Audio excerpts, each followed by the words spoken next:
Sure. And we're back. Welcome to episode 216 of the No Direction Podcast, the No Direction Network's Pathfinder news, reviews, and interviews podcast. I'm Ryan Costello. And I'm Jefferson J. Thacker, also known as Perram. We are starting the new year by making sure that we get something that's foundational to any good role-playing game covered to make sure that people that are still new or just getting to know the 2E system have some advice for people that are experienced with the GMing side of the system. So we've, of course, got Perram, who is an experienced GM, and we've brought in from Roll for Combat, Mr. Stephen Glicker. Hello, everybody. Happy New Year. Oh, yeah. Happy New Year, Stephen. Yep. Do anything fun? I went to Japan for 2 weeks. Oh, yeah, that's right. Okay. I've been jealous. to Japan. I love Japan. We cannot talk about that now. Otherwise, that's all we'll talk about. So instead, let's talk about Roll for Combat and a brief overview of your experience with 2E GMing.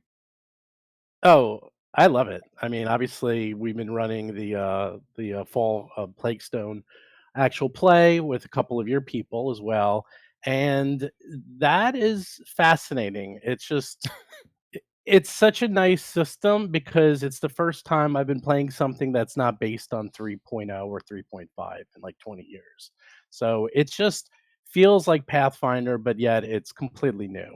And we'll get into it later, but GMing it is a bit of a challenge. It's a little bit harder, I'd say, than Pathfinder First Edition in a lot of ways. Not harder, but let's just say you got to pay attention more, especially during combat. But we'll get into all of that. But I love it. I love the system. I am glad you said that it's harder because I have a much harder time GMing second edition. And I keep hearing, oh, second edition is so much easier to run. And I'm like, how? What am I missing? I don't know if that's what Stephen meant to say. Correct me if I'm wrong. It's so much easier to run, but it is a harder game for the players. Like, it is a more difficult version of Pathfinder. You're both right. You see, I think it's definitely a more difficult version of Pathfinder, but I guess we'll get into it right now. The very simple reason that the reason I've been playing D&D and Pathfinder and all these games is that, dice rolls, you either fail or you succeed, and that's it. So a lot of times when people are sitting there trying to do the pluses and minuses, I'll often just say, you know what, just roll and we'll see what happens. And they get a 3, you're like, you failed. Or you get a 19, it's like you succeeded. But that's gone because everything can now be a critical success or a critical failure. Everything. And because of that, you have to pay attention to every single dice roll as a GM. And it means your brain can never turn off. So a lot of times I'd be able to turn off my brain and only wake up when dice rolls were close. But now you got to keep every single plus and minus in your mind or pay attention to them. And I can't count the number of times that Vanessa has said to me, is that a failure or a critical failure? And because I'll sometimes forget it's a critical failure, especially when it's it's the bad guy's critical failing. And it's a big deal because if you critical fail a save, you take double damage. And that's a big deal. It's very swingy because of that. So that's what I meant by it's harder as a GM, is that you really have to pay attention. And because of every die roll now has 4 results instead of 2 results, you just need twice the amount of headspace as before. So you've been talking a lot about criticals. The reason that we were saying, oh, we're not going to get into it now is because before we get into talking about GMing second edition, Perram, you got the critical failure. No, not critical failure. What is it? I got the critical success and critical fumble deck. Critical fumble, that's the name. Yes. I wasn't sure exactly what the name of that one was. So we're going to do a little review there because part of one of my issues will be related to this. In fact, while Perram goes and looks for the decks, one of my issues as a GM is the third action. Usually when I'm running my NPCs, I'll do the first 2 actions and it's like, all right, I've got a solid idea of what I wanted to do. And then there's this third action that it's like, I wish there was more I could do than just throw an extra attack that'll have a -5 or a -10 penalty. So right now, normally I'm like, fine, I'll just do another attack because I'm not going to waste my action. But with the threat of a critical failure deck, suddenly it's like, well, now I'm even less incentivized to make that additional attack as a GM. What am I supposed to do with my third action? So that's something we're going to put a pin into. Perram, those decks are smaller than I expected. They're the same size as the old ones. I guess I was expecting a double-sized deck like the condition cards. Okay, well, yeah, just let's open up one and I'll show you. So what happens is they get away with that because on each given card, just like the old one, there's like 4 different possible result or effects of the card. And each of the, and this is true for the Fumble deck as well. I pulled up the critical hit deck. I'm holding it here.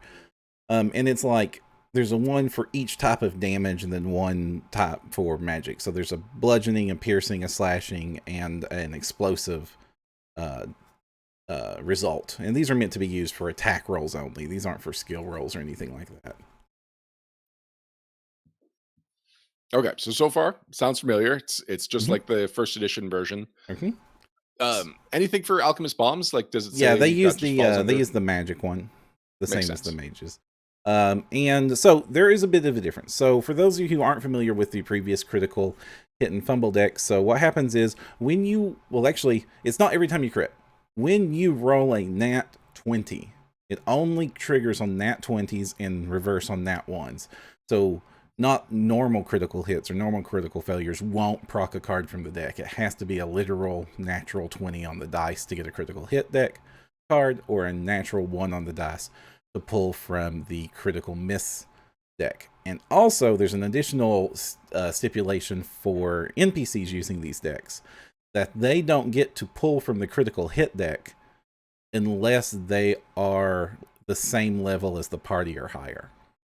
Oh, interesting. So minions don't get to rely on the sometimes quite deadly swinginess that can happen when you're pulling the deck. But that just means that the strongest monsters are the ones that have access to even more destructive potential. Now, you're saying quite deadly, quite swingy. What are some of the effects we're talking about? Oh, it's stuff like you got your normal like triple damage, or turn the target to stone is one of the spell ones. Also, it like throws conditions around like candies, like stunned 1, sickened gets tossed around a bunch. And in PF2, some of these conditions can be quite, with the action economy how it is, throwing a stun 2 on the target is basically taking them out of the fight completely until they can get removed. Target is fatigued. That's terrible. There's one here that's just power surge triple damage on a spell, and which is just like, well, Steven can sometimes when these spells hit and they crit, it's impressive. It's very impressive. Did you actually use it? I have the decks too, but did you actually try and actually use it in a game, or were you just Yeah, I ran this for 2 consecutive game sessions of my Age of Ashes game with my players, and to give some actual use in play and see how it worked out. And really that's sort of where I got to see a lot of the good things about this new deck and a lot of the bad things. Now, I am a very public, not detractor, but I'm very publicly, I didn't like using the old critical hit decks because it took a game system that was already very random, the 3-5 game system, and added even more swinginess to the combat. And also, in the old version of the critical hit deck, it was almost universally worse for the players to have that in play than for the GM, because monsters are dead when they get hit or get crit. They can sometimes become extra dead. And some of these status effects you throw on them, and losing limbs and eyeballs and things like that, don't really matter too much to a monster that only was supposed to exist for 30 minutes of table time and no longer matters. However, like player 5 characters, rounds of screen time. Yeah, so player characters are going to receive so many more critical hits than any monster ever will. And some of those long-term effects are just absolutely detrimental. So I was kind of glad to see some of the revisions here where it has to be nat 20s, because the old deck, it was any crit. I mean, if you had a rapier crit build, you're critting on the 14 plus, that means you're drawing from this deck like crazy. But in this one, it has to be natural 20s. And that really slowed down the number of cards that were coming out. And also the rule that said that the mooks don't get to draw from the deck also helped out to balance out that whole, the players disproportionately getting targeted with this deck compared to characters that matter, because bosses matter. Bosses getting cards from this deck does affect the gameplay and the campaign majorly. And so it makes sense that they get to play with it too and throw it at the party. And that was some of the good things I really liked about how this deck was changed in comparison to the previous one. And So I ditto have for two the mechanical Fumble questions. Mhm. One of them, it's just a straight up a natural 20, right? There's no confirmation roll. There's nothing like that. deck. Right, it's 2E. We don't confirm 20s. So Nat 20 shows up, card comes out of the deck. Are there any saves against the effects? Sometimes it'll say basic save or fort save, but most of the time, no. Okay. Most of the time, it is Okay, like but- this is as bad as this is bad. This is what happened to you. But But sometimes the you get saves saves. follow a format we're already familiar with from the game. That's Yeah, good yeah. because Mhm. the formats were or the formula Mhm. in first edition critical hit decks was a little bit odd. It was unique to those decks, and so you had to memorize it. But unfortunately, unfortunately, after using this twice, my players unanimously voted to stop using it. Hmm. And the Okay. reason is they made a peculiar choice that a lot of the crit effects that could come off the deck were conditionals. So it's like, if the target is undead, do 4 times damage. But it really, really, really upset the players when I would pull a card like that from their crits. And unfortunately, this happened on the first 2 or 3 times in a row, where I would pull a card. The monster they were fighting was completely immune to the effect that they got from the card, so the card did nothing. And man, the disappointment of basically opening up a gotcha and not getting anything fun out of it added up over the table. And also, unfortunately, the Fumble deck doesn't have much of that stipulation, so every time a fumble would happen to the players, bad things would happen. And then, of course, also unluckily, when a boss did show up in my game and started pulling from the deck, he didn't have the bad luck that my players were having and was throwing down some devastating critical effects against them. So my players' impressions from 2 different sessions of playing with the deck was only bad things happen when we use those decks. So they have opted to not use it. I think that there's some modifications you could do, such as I think one that would have really helped, and if a house rule that if I ever do use this again, is if the card would do nothing, draw another card until it does something. Because pulling a card from the crit deck and having it make no difference at all to the play, I think is antithetical to what the goal of this product is. What about handing out a hand of cards at the beginning of the campaign? And so if they crit, they can play it.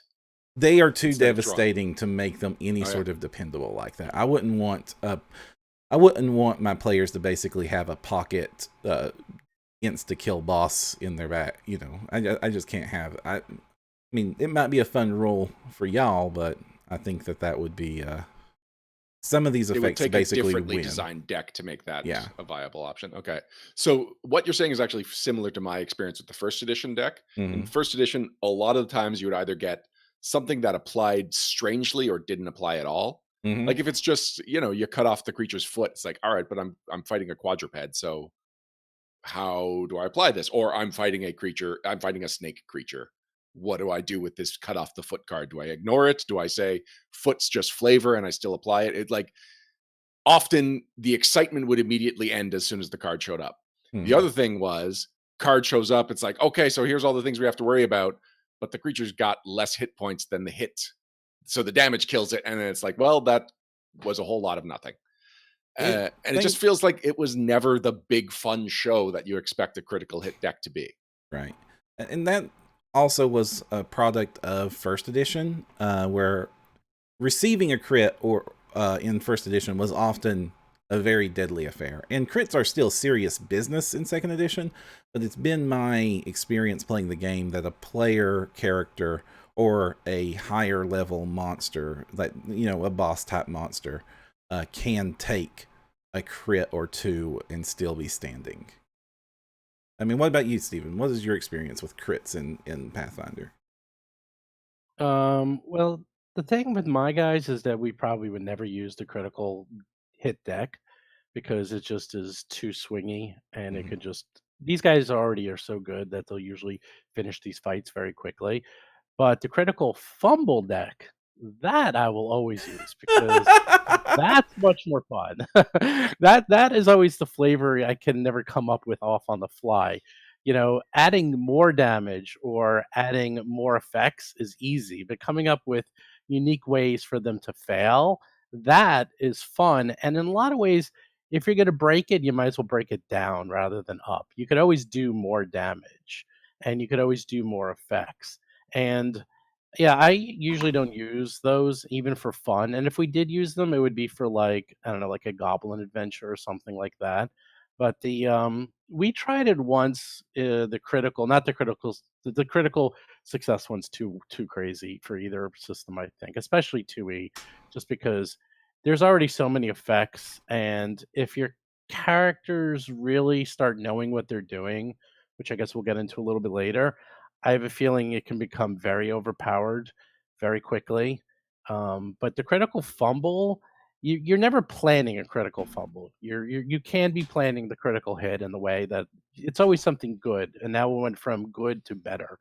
But the critical fumble, it's like it's bad to worse, and then it causes the players to change their tactics, and it also changes them to change their plans, which is always good in my opinion. It always allows them to then become creative and actually play the game rather than, "Oh, I just extra killed that character." Big deal. Like, it doesn't change the effect of the combat, in my opinion, that much other than flavor. Does that make sense? Makes Thank you. sense. In some example, we talked a lot about the critical hit deck, but some examples from the critical fumble deck are pulled muscle. This is a bludgeoning critical fail. Until you are healed, you're enfeebled 2. The magic is gone. This is one that I was really interesting, I thought. You take a -1 circumstance penalty to your attack rolls until you score a critical hit. Wow. You're just, you lost your confidence, man. Mm-hmm. Where's your mojo? Yep. And then you also got things like cracked, which is basically damages your weapon and things like that. How I mean, is the graphic design? Uh, it's passable. Okay. Like they look fine. This isn't like the original condition cards where the graphic design was like amazing because you had the different versions of the sick goblins and it told you what it did. But you know, it looks nice. It would look nice on the table. The only difference is the card backs and the fact that these are blue. So at least there's familiarity between them, but because they're so crammed with text, there really wasn't a lot of room for imaginative stuff. Like, in order for it to be like as cool as those original condition cards, you would really need to have, like, you know, a double triple deck like you were talking about, Ryan, where you had a bludgeon pile to pull from and then illustrate the horrible thing that happened. Now you said these are blue. Does that mean like failures are blue and hits red? Something like that? No, failures are blue. Yep. Or sorry, the critical fumble deck is blue, and the critical hit deck is green. Okay. So obvious at a glance. That's important. Yep. So it doesn't sound like you're jazzed about it. I know your group is not. Is there a conditional recommend? I think if things had gone better, my group might have liked it more. And I think a lot of my group voting it down was a lot of just bad luck and them getting to experience the worst aspects of the product all at once, and then it not improving when the next round came up. I think with some tweaks to the rules, like drawing a card until it actually has an effect, would have helped a ton, especially with the players getting some benefit out of their critical hits. And also, I do think that they're improved from the previous version of this product because the rules have been more thought out. They integrate much better with the crit scaling of second edition, though it does exacerbate some of the problems of second edition, where it does get super swingy when critical hits enter the equation. Like, high level monsters in second edition will crit you fairly often, so I'm glad it's only on D20s in this case, but it does mean that something that is already doing devastating swings is going to be doing even more devastating swings occasionally. But I Now, think I know I said that I didn't like that there was a unique saving throw for the first edition ones. I am fine that they have a unique definition of a critical hit that draws a card Mhm. because it's simple. It's a Right. natural 20. Everyone knows that. So there's just two separate definitions of critical hit. One of them is just natural 20 gets you the card. So that one I don't object to. I doubt it will ever cause any confusion. And there's some real variants included in the cards. One of them is just every critical hit draws a card from everybody. They do warn you that Wait, becomes, what? yeah. Every critical draws a card, no matter what level you are.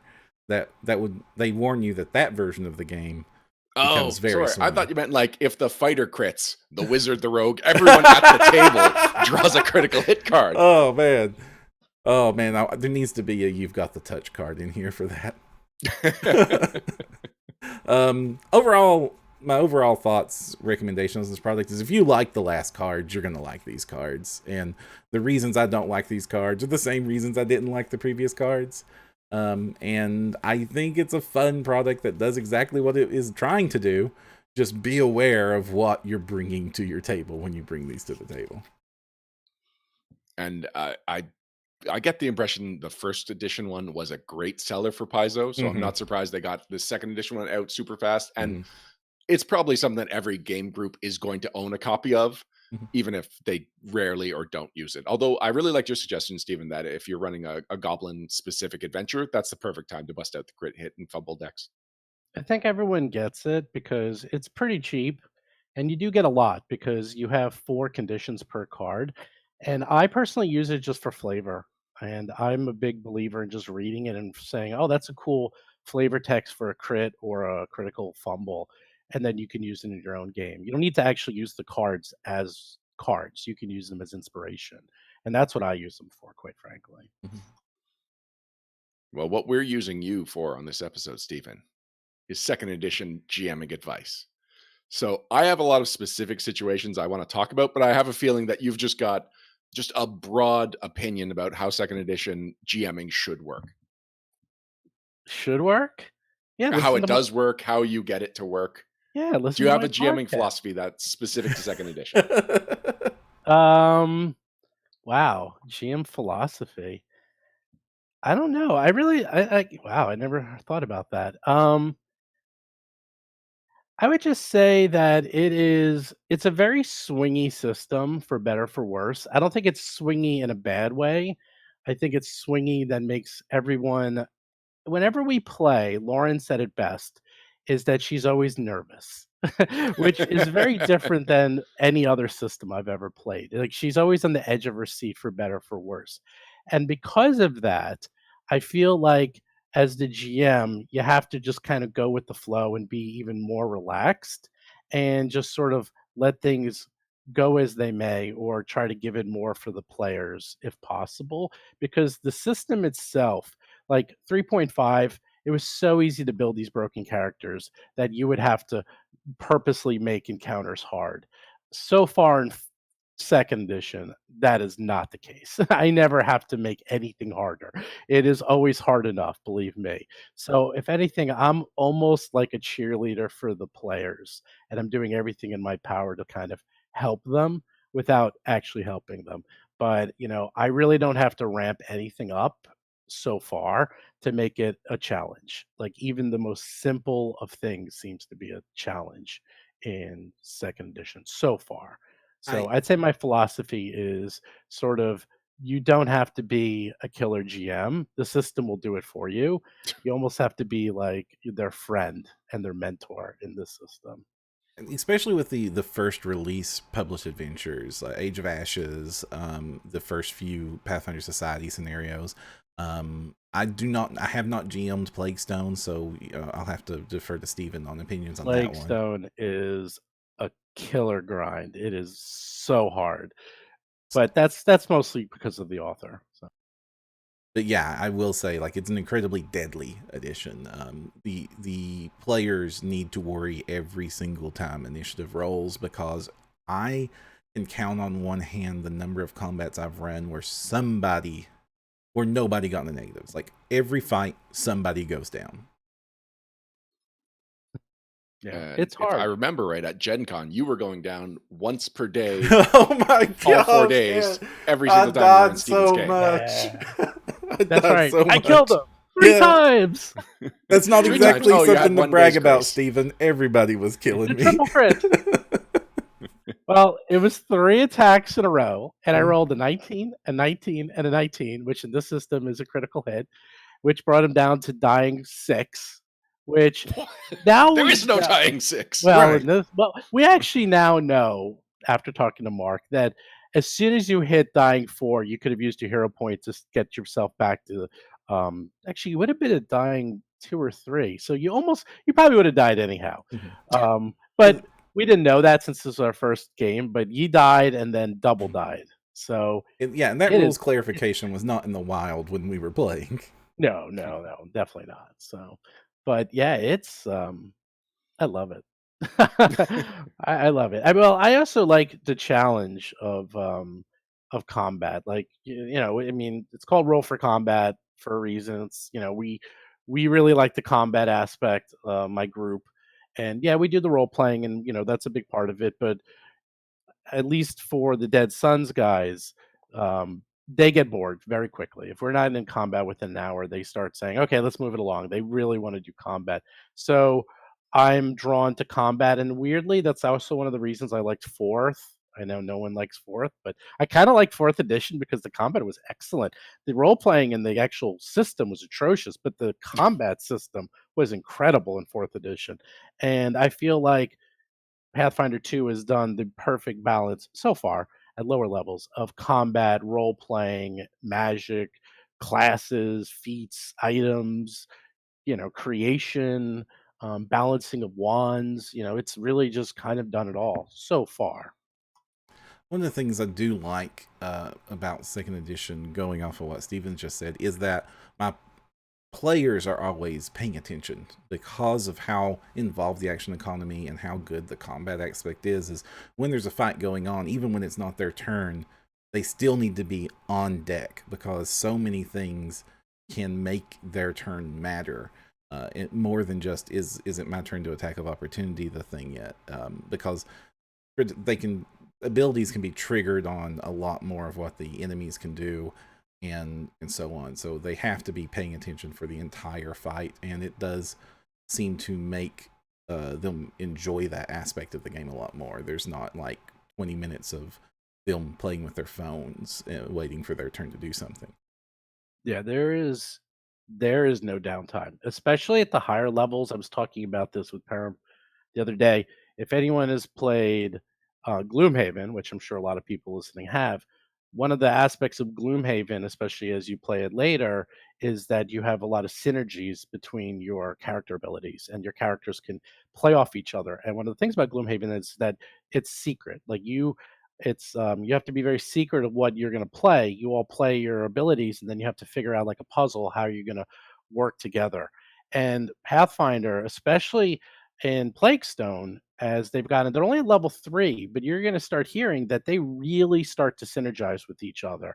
That the champion has ability that can heal someone every round for 5 and move them out of the way. Vanessa has multiple spells that she can always be casting to help somebody out. The rogue has special abilities that can help other people. And then Lauren has her barbarian, and she's just charging it and killing everyone. But the other 3 have to really pay attention at all times, because they can not only go during their turn, but they can go, when it's not their turn with reactions and save other characters. And that's becoming very, very evident. Just at level 3, that's evident. So I can only imagine what it's going to be like at higher levels when you have a lot more choices. All right. Can we go through some of my specific issues? Sure. Sure. All right. I find initiative incredibly clunky. I liked the idea conceptually, but anytime I apply it, I've got 2 issues. One of them, it feels like I'm going around the table 3 times. It feels like second edition Dungeons and Dragons, where you have to declare an action, then figure out your speed factor, and then initiative. Whereas, so now the third time is like, all right, what's your action, or what initiative do you want to roll? And then it's up to me as the GM to be like, so what kind of initiative is that? And possibly even parlaying with the player who might have some gonzo idea of what their initiative wants to be. So there's like 3 steps to initiative, whereas it used to be just initiative. The other thing is that in first edition, it's like I say roll for initiative and I get to be in GM mode for a second because the players don't need me to roll for initiative. Now they do.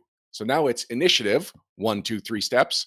Now pause because I had GM brain stuff that I needed to do and I did not have time to do it. So what is the smoothest way to deal with initiative, which is now this huge chunk of time at the beginning of combat all of a sudden? You're not going to like my answer, but I play Oh no. online. I play online with D20 Pro, and I press a button, and initiative is rolled, and we're done. There you go. That's how it works. But you still have Takes to me 10 determine seconds. what skill is being used, right? Not yes, well, very rarely, because the only time it occurs is usually with the thief. Because if he's sneaking, then he has to use it. But hey, what do you know? His thieving skill and perception are the same, so it doesn't matter. The way D20 Pro works is it actually rolls the initiatives and then I see them on screen and then I can rearrange them. And that's also something else that's nice is it just sort of puts them all there. So I will know if somebody is plus, no one's going to be like, oh, my initiative went from 15 to 20. It just doesn't happen. So it's like, okay, your initiative is 15, maybe you went to 16, maybe you went to 14, but there's no one even near you. So you're still in your same order. And at the table, I don't know, I haven't done it. It's the only time I did it was to Gen Con, quite frankly, and I do the around the table. I have the battle map, the tracker, the magnetic tracker that's been out for like 20 years, and I just ask each person what they did, and then they'll just ask me, "Oh, what should I use for initiative? Can I use X?" And my rule is whatever you were using last is what you're using for initiative, and that's that. So they don't have to Using ask me. last as in exploration mode or as the Yes. previous? Okay. Like, in other words, if you were thieving, then you're then gonna use your stealth. If you were I don't even know what else you would use. I mean, usually most people are just thieving in my games. But if you were doing something else, then I don't know, climbing something, they use athletics. So that's how I just say, like, you figure it out. Like, I'm not gonna be the person who figures it out for you. You are a big boy or a big girl. You tell me that was the last thing you did. That is gonna be your role. At least that's how I was gonna do it live. So I usually incorporate it as part of the general role playing of the table. I lean a lot into exploration mode for that. Whereas when I know a combat's about to happen, but I always ask this question anyway, anytime that they are, um, going into a new area where we have to care about it. I always ask the question, so what is everybody doing at that moment? And either it's just I'm setting up what they're going to do in the room, and then we're going to roll a bunch of search checks and knowledge rolls and stuff to find the treasure or negotiate with these NPCs. But when I also ask that question right before I know a combat's about to break out, or they're going to round the corner and there's going to be a dragon or whatever. And most of the time, it almost always is going to be a perception roll anyway, because what they're doing is they're on guard, they're searching, they're looking, and then of course, like Steven says, the one that most often variates from this is the rogue, and I imagine the swashbuckler will be introducing some more complications, as we saw during the playtest when we were doing the playtest classes for that actual play. But when it is variance, just asking them and letting them actively state right beforehand makes that decision for me. They're never involved in that discussion. I will always tell them immediately, this is what you're rolling for initiative when it comes up. So sometimes it does come up. Sometimes they're talking with an NPC, and the NPC has had and this happens a ton in Age of Ashes, because about half the fights start with talking. Oh no. Yeah. So like the NPC has had enough, and they're about ready to throw down.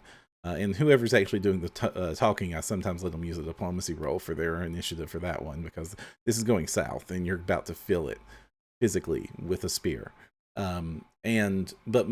But just that simple question helps me make that decision before I actually say the words roll for initiative. Almost all the time, they know if I say roll for initiative and I didn't tell them anything special, it's a perception check. If it isn't going to be a perception check, I tell them after I ask them the question about what they're doing. There's one other aspect of initiative that bothers me, and that's that they removed the tiebreaker. That it's not just whoever has the higher modifier, that now you're supposed to discuss it. And maybe it's just because I'm Canadian, but a lot of the time that turns to, no, you go. No, you go. For 10 Well, times longer than it needs to. right.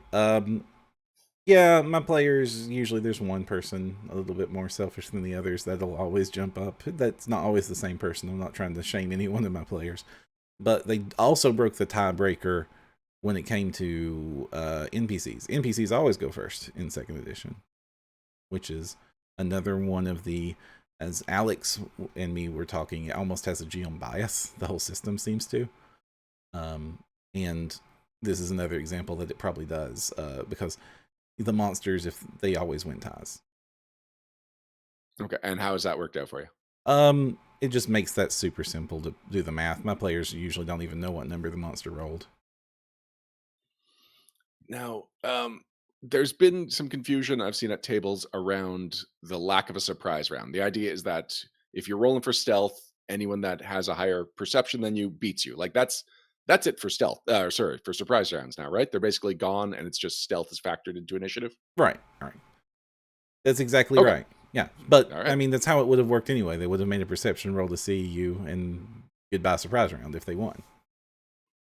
Well, no, not necessarily, because it could have been mixed, and it could have been like surprise round was pretty involved in first edition, and I think it's actually clear in second edition. I think it's just because it's so different, people are just assuming that there's still something there. Oh yeah. No, that's just worked into the main rules of the game now. So you both mentioned how exploration mode informs initiative. And this might be one of the other reasons that I find initiative so much clunkier is that I often forget exploration mode exists. So like how mechanical do you get when you're in exploration mode? Let's start with Steven. It's been a while.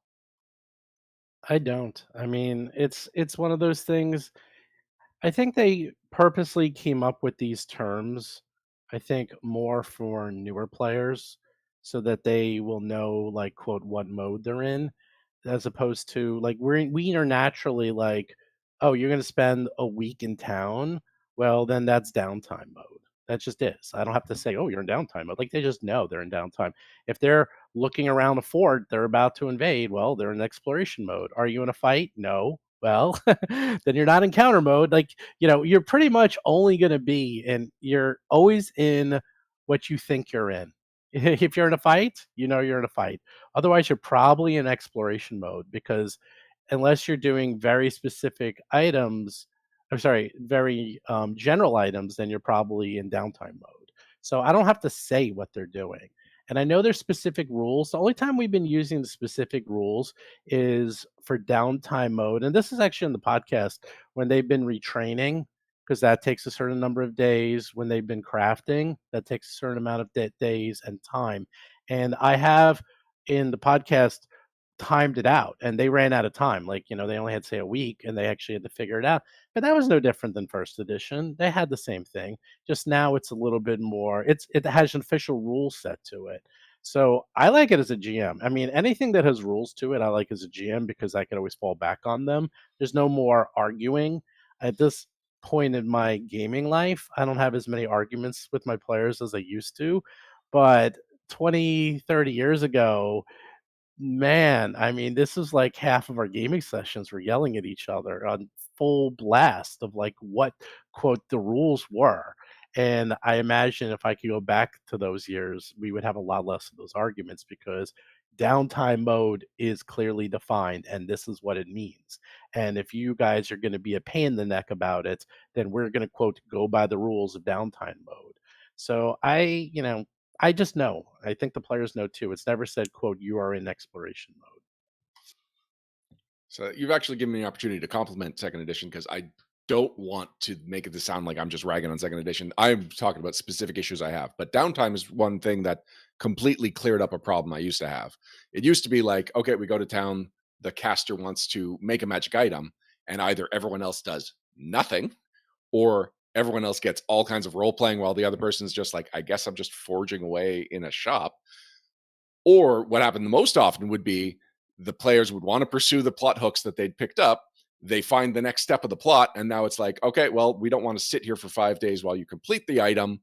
Let's go on the more adventure. And the guy never actually gets to do his downtime activity, effectively his forging magic item. So now everyone is under the impression that it's like, all right, there's this broader, not slower, but like more concentrated chunk of rules. So get in that frame of mind. Get in what are you doing with a whole day? That is something that I think second edition masterfully handled. Yeah, no, I love downtime, and what I do like is with the new books, they've been adding downtime activities. That's something else that's nice is by codifying it, they're adding quote official things you can do. I mean, Age of Ashes has a huge system. I mean, I don't give away spoilers, but there is a big system in Age of Ashes where your characters can spend months at specific downtime activities helping out the town and helping out your characters, and that's a big part of the game. And then even downtime, as I said, it's like second edition is kind of stressful. Even downtime, you have to really, it's like real life. It's like I only have a month and I got to really figure out how I'm going to use that month of time because I can't get everything done in that month of time. It's fascinating to see the difference in how the mindset is between first edition, where it seemed like, oh, I got nothing to do for a week. I'll just go to the tavern and drink and talk to people and gamble, but that's gone. I do not see that so far in second edition. Everyone has something to do. Everyone's busy at all points of the adventure. So one more compliment I want to do is going back to exploration mode. Uh, in the playtest, I hated exploration mode. I Mm. loved the concept, but then it was so granular and demanded so much mechanical thinking and was both more complicated and less clear than it looked at first glance, like once you got it to the table. And I'm so glad that what made it into second edition is really more like a slightly more codified version of what we've always been doing in role playing games in the between encounter stuff. So it gives you a little bit of guidance, but doesn't enforce or doesn't force mechanics upon you at a time when everyone's out of the mechanic mode. And that's very true. The only person at my table that knows any given time that we're in quote unquote encounter mode is me. The rest of the players are just role playing and telling me what they're trying to do. And the only time it matters is sometimes when I need to know certain rules intersections, like, oh, that's going to fatigue you if you try to do that for that long, and little bits of advice, and how fast you can travel over given distances depending on what they told me to do during that travel time. I ain't got a horse and I'm paranoid about every rock. Well, you're not gonna make it there in a week. Um, that sort of thing. It's basically a GM advice chapter I read once and never have to actively think about. All right. I mentioned this earlier. I've mentioned this a couple of times. Figuring out that third action to do with monsters if they are not specifically designed with spells or spell like abilities or something that obviously fulfills that third action. So in first edition, it would be either you move and attack or you squat and do your full attack, which is usually claw, claw, bite. Mhm. In second edition, it's not quite that. If you're not moving, you get 3 attacks, but you might as well not be doing the third attack because it's such a low chance of hitting. It will like you do it, but it's not fulfilling for you as the GM. You don't feel like you've made a tactical decision. What are my options with that third action? How do I maximize the action economy for NPCs? Well, one rule is take cover. I think people don't take Oh, cover often enough. It's use an action to get a bonus to your AC as long as you're next to something you could use to defend with. I'm near a wall, I'm going to brace against it. I'm near a rock, I'm going to duck behind it a bit. yeah. Katsuni Warlock in chat is basically saying just use spring attack every time. Don't just move into a position, move, and then attack and get out of there. That's, yeah. Why am I not doing that? Right. It's not like Yeah, I have also attacks of opportunity, so I don't have to stand there hoping to catch you off guard. All right. Okay. That has now become my default. So that's good. What else can I do? you're using the wrong monsters. That's the first thing I'm going to say. If the Okay. monsters don't have cool abilities that use 2 actions or even 3 actions, then you're probably using really basic monsters. A lot of the monsters that we've been encountering, especially later in Blakestone, have horrible, horrible abilities that use 2 actions. So usually it'll be move into position and then use that horrible ability, or attack and then use that horrible ability. So a lot of the more advanced monsters have cool abilities that don't require just 1 action, and I like that. I like that, that they can use that ability. It's sort of like the old edition, like standard and then move. But you don't have to do standard and move. You can do that horrible ability and then attack, and you might hit again. And man, your character, when your PCs get hit the second time, they are not happy. But I agree. If you're playing a very basic character that has literally just attacks, it can get a little rote. But in that case, move. I mean, attacks of opportunity are not in the game, more or less. And I'm always running around the battlefield. I'm always making the PCs chase the monsters. I'm always repositioning. Why should I stand there? And it causes the PCs to constantly have to rearrange themselves. I'm not sitting there like the old game, like you'd just be sitting there taking flanking damage round after round. That's long gone. I'm like, I'll attack, maybe attack a second time and run halfway across the board. And then they're like, oh, and then they got to chase after you. And then their flank is all messed up. So you could always just move, quite frankly. So, just to give some context, when Perram and I did the Mimips 11 and we did Adventurous in second edition, the specific encounter that really just felt like it dragged on was, it was a warehouse. They were infiltrating the warehouse, and there was like 6 guards, and each guard had a guard dog. And I, in retrospect, would have made each guard and dog a pairing, like have it as an animal companion, and then just like have handling the animal be one of the actions that the guards do. And that way I could have put a few more guards in there without actually having that many more actions that I had to worry about. But that was the one where it was like, they were basic creatures, both the guards and the dogs, by design. And there was a lot of them. And oh boy, even in editing, I was like, how do I make this encounter sound fun? Because this is boring. I find that when I am doing mooks, or like mooks are usually the one, like really basic minion type monsters, or the exact opposite. You have like humongous, beefy tank type. I'm thinking like ogres and like, you know, huge. I'm dumb, but I hit things, and that's what I do good. And my stat block is 2 inches tall. Monsters that, if you just accept that it's going to be attack on their turn, or they're not going to have any in designed strategies or something, just play up the monster that is how they're doing it. Like, explain to your players, they rush at you swinging wildly, and then like literally roll your dice that fast, you know, attack.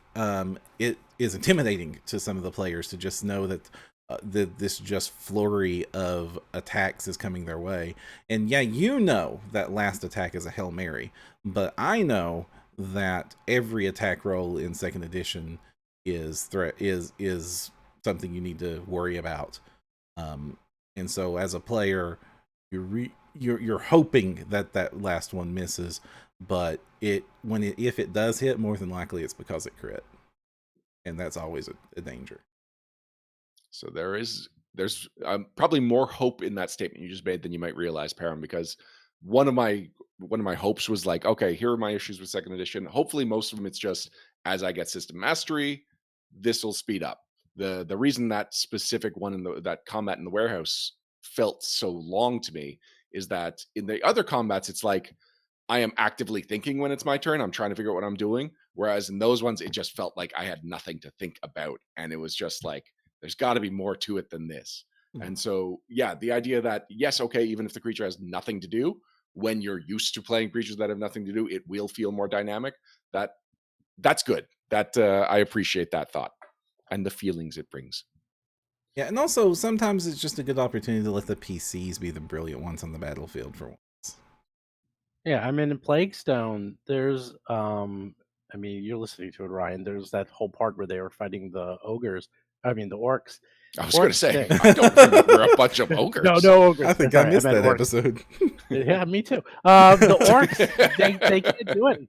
They stink. They're terrible. And you know what? So what? You know, if they're like finally easy monsters. But of course, they had orc ferocity, which of course drove them insane. But the whole concept of like, wow, there's actual mooks that just attack 3 times, and even if they hit, it's not so bad. Whew, it's like a relaxation. It's like a breather, and you need those breathers for the PCs. So I embraced it. I had no problem playing stupid brutes that just do nothing except like throw javelins and try to attack them with those those blood knives, and that was it. And you know what? They missed a lot. I didn't care. I mean, as that Perram said, go quick. I'm like, I was just hitting roll, roll, roll. Done. Next. You make some funny orc noises and sort of joke about missing and talk about the other guys, and then just keep going. I agree that if I had an encounter like the one you described, where you had 4 dogs and 4 masters, and they all were boring, that would probably be a terrible encounter to run, just because it's like there's 8 mooks that all do nothing. It's like, ugh, that sounds like just not a well-written encounter. You always wanna have a mixture of, like, a couple of mooks with a couple of special characters in there, of course, so. Yeah, it's true. Perram, when you were saying having one beefy guy in the encounter, it's like, yeah, they could have just there could have been some kind of giant that just happened to be working for this warehouse as security. That's what that encounter could have definitely used. And Oh yeah. then that's a focus point for you and my GM brain. And then the other dogs or the dogs and the guards, the fact that they weren't doing anything, that would have been fine because that's all the expectation on both sides of the screen. Oh yeah, yeah. Mhm. I mean, like if one of the dogs was like old Marnie, the 2,000 pounds dire corgi, I mean, that would have been bad With wings. and breathes fire. Nice. I don't And think that's a dog anymore. don't forget, if you're having a trouble with mooks, do what I do, is you always name them. Remember when they were fighting the dogs in, Plaguestone? You gotta give those dogs names. You gotta make everyone feel bad. You gotta do it. You gotta always make the PCs feel bad. Yeah. So the one silver lining in that encounter is that Crystal built a relationship with one of the mooks. Basically, like he was just talking about how he wanted to, like, his shift was almost over or whatever, and so every time their rounds came up, they would just continue this conversation while all of their friends are fighting each other, and that was nice. That added fun, but that would have been the same fun in 1E and 5th edition Dungeons and Dragons in any system. Right. True. I was looking just specifically for 2E Mhm. specific things. Keep And in also, mind that go ahead. I was gonna say, keep in mind that the creatures, they're gonna just get more and more creative and more complex as the system goes on. I have a feeling that's just a issue that we have now because we're seeing a lot of basic encounters, or you might be running basic encounters, but already I'm seeing more complex encounters in some of the newer PF adventures, the PFS adventures, the new adventure paths, and obviously they're going to be coming out with the bestiary too soon. So you're going to have endless monsters. And I mean, if we go the same way as Pathfinder First Edition, the monsters got amazing. The monsters just kept getting better and better. With the new 3 action economy, I can only imagine how much more amazing and cooler the monsters will get. Yeah, I don't even think more complex is necessarily the thing. I think they're going to be more second edition, like Yeah. kind of like how a lot of the Lost Omen books made us realize, oh, that's what second edition is or what second edition can be. I think that Bestiary 1 is fine. It's serviceable. It does its job. And a lot of those monsters are actually a lot of fun. But as we get to Bestiary 2 and 3 and more, we see more monsters. There are going to be more monsters geared towards the advantages of the system. Right. Hmm. And also something that really helps second edition, I think a lot of GMs need to adapt from first edition, is this is a system that really benefits from more monsters on the field at once. And whereas first edition was often very one, like especially if you read a lot of the adventures, it was often here's a monster and this is what's in this room. Whereas second edition benefits and the fights are a lot more fun when there are several creatures on the field at once, and especially if it's a varied crew where you've got one monster that does some cool things and you've got a couple of brutes you don't have to think about, they're just going to set up and distract, and you've got the weird one in back that's like changing the battlefield. Basically every fight's against an opposing party, and that's when the game really shines. And in fact, it's actually pretty dangerous when you try to put a single solo monster against a party and you want to challenge them. My Age of Ashes recently, and this will be a small spoiler that I'm going to just mention about Age of Ashes, is just one of the encounters in there is against a high level Greater Bargeist, which is a level 7 monster in Pathfinder against level 4 characters. So that makes it a tough boss fight, according to the scaling rules.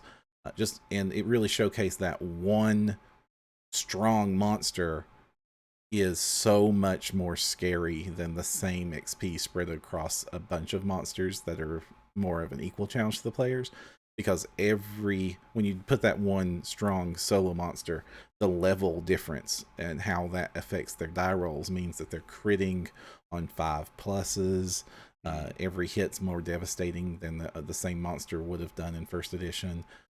They're shrugging off abilities. I think a lot of GMs need to learn the incapacitate rules. I don't think too many of them know that rule yet, which is any of the spells or abilities that have the incapacitation tag on it function off this rule that says that if the monster is more than twice the level of the spell, then it gets one bonus level of success against it when it rolls. So if it rolled a critical failure, it's a failure. If it rolls a failure, it's a success. If it rolls a success, it's a critical success, just by virtue of the monster being higher level than the spell cast against it. And the counter to that is to prep that spell in a higher level slot to make it equal. But that does mean that boss monsters, big single boss monsters, will also shrug off effects, and it sort of builds boss type mechanics into the game itself. Whereas first edition, that wasn't the case, and it was all too common for a single tough monster to enter the field, get one shot by a lucky crit or spell, and then move on to the next encounter. Yeah, and it's also a good Yeah. compromise between, like, I'm thinking back to X-Men Legends, where you would play a character like Scarlet Witch, where one of her powers is you could turn bad guys into boxes, and it just did not affect bosses. And it's like, this is a fun, cool ability that I'm just being denied because it would be too effective against a solo creature.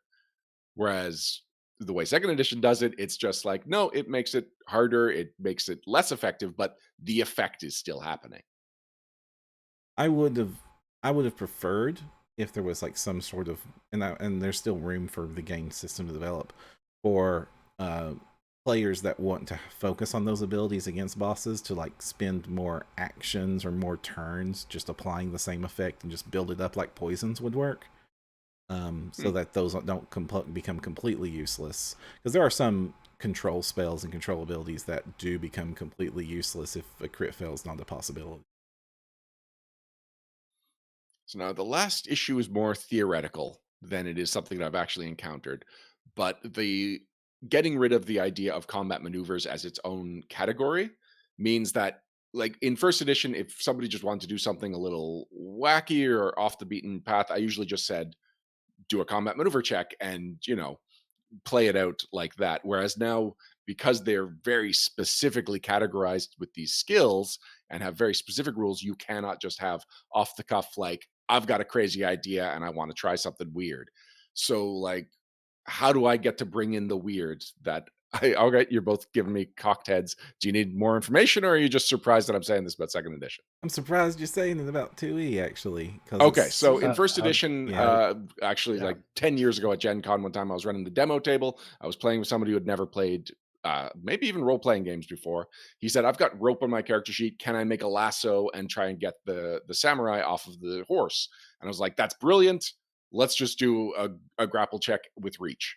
Like, it was just like the combat maneuver category was so elegant because it could handle anything, not just the stuff that specifically was already written out. I don't know how to do the same thing in 2E. 2E, it feels like the ability does the ability and there's less flexibility there.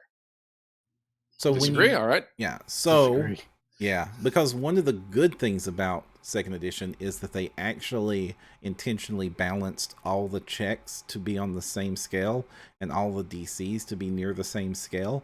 So you can ask for any given check against almost any given DC that makes sense for a challenge that isn't mapped by the rules, and know that you've basically given the player a fair chance at it without having to come up with a custom sub rule. If I want you to make a medicine check against their armor class because you're trying to see, I have no idea, where the flesh golem is going to be most weak at trying to inject a poison, I don't know. You can just say, make a medicine check against armor class, or make an attack roll against the perception DC of an eye monster. There's It's got to be pretty high. you can just basically say, what skill is the player trying to use, like what ability of the player are they trying to use, and what crazy thing would be its defense, and you can just either just call for it. Plus, in the GM section, for when you need to improvise DCs or just you have the rules just do not go there, or like this is completely off the beaten path. There is the generic DC by level chart, which is on the GM screen. It's in the book. That is just like at this given level, here's a hard, medium, easy DC that you can call on. Is that a level 4 monster? Well, use its hard DC and let them make a persuasion check to convince it to. I don't know. I mean, I don't know the crazy thing that you would want to do, but you can just go to that chart if you need a fair DC that is going to be based off the in play itself or the creature's level or the player's level, and the game itself makes use of that same chart several times. If you want some examples, like sometimes when there's not a DC for a spell or an improvised ability, it says just use the standard DC or the hard DC for a creature of that level. Yeah, I mean, CMB and C&D, the math was wrong. It was broken, and it was always in the monster's favor. It would either work really in the monster's favor, or the characters would build a character in such a way that they would break it. I mean, I saw some guy at Gen Con. He had some character with an adamantium sword who would go around, like literally, like digging holes through the dungeon. And just went from point A to the exit diagonally, like across the dungeon, because he could, because the math allowed it.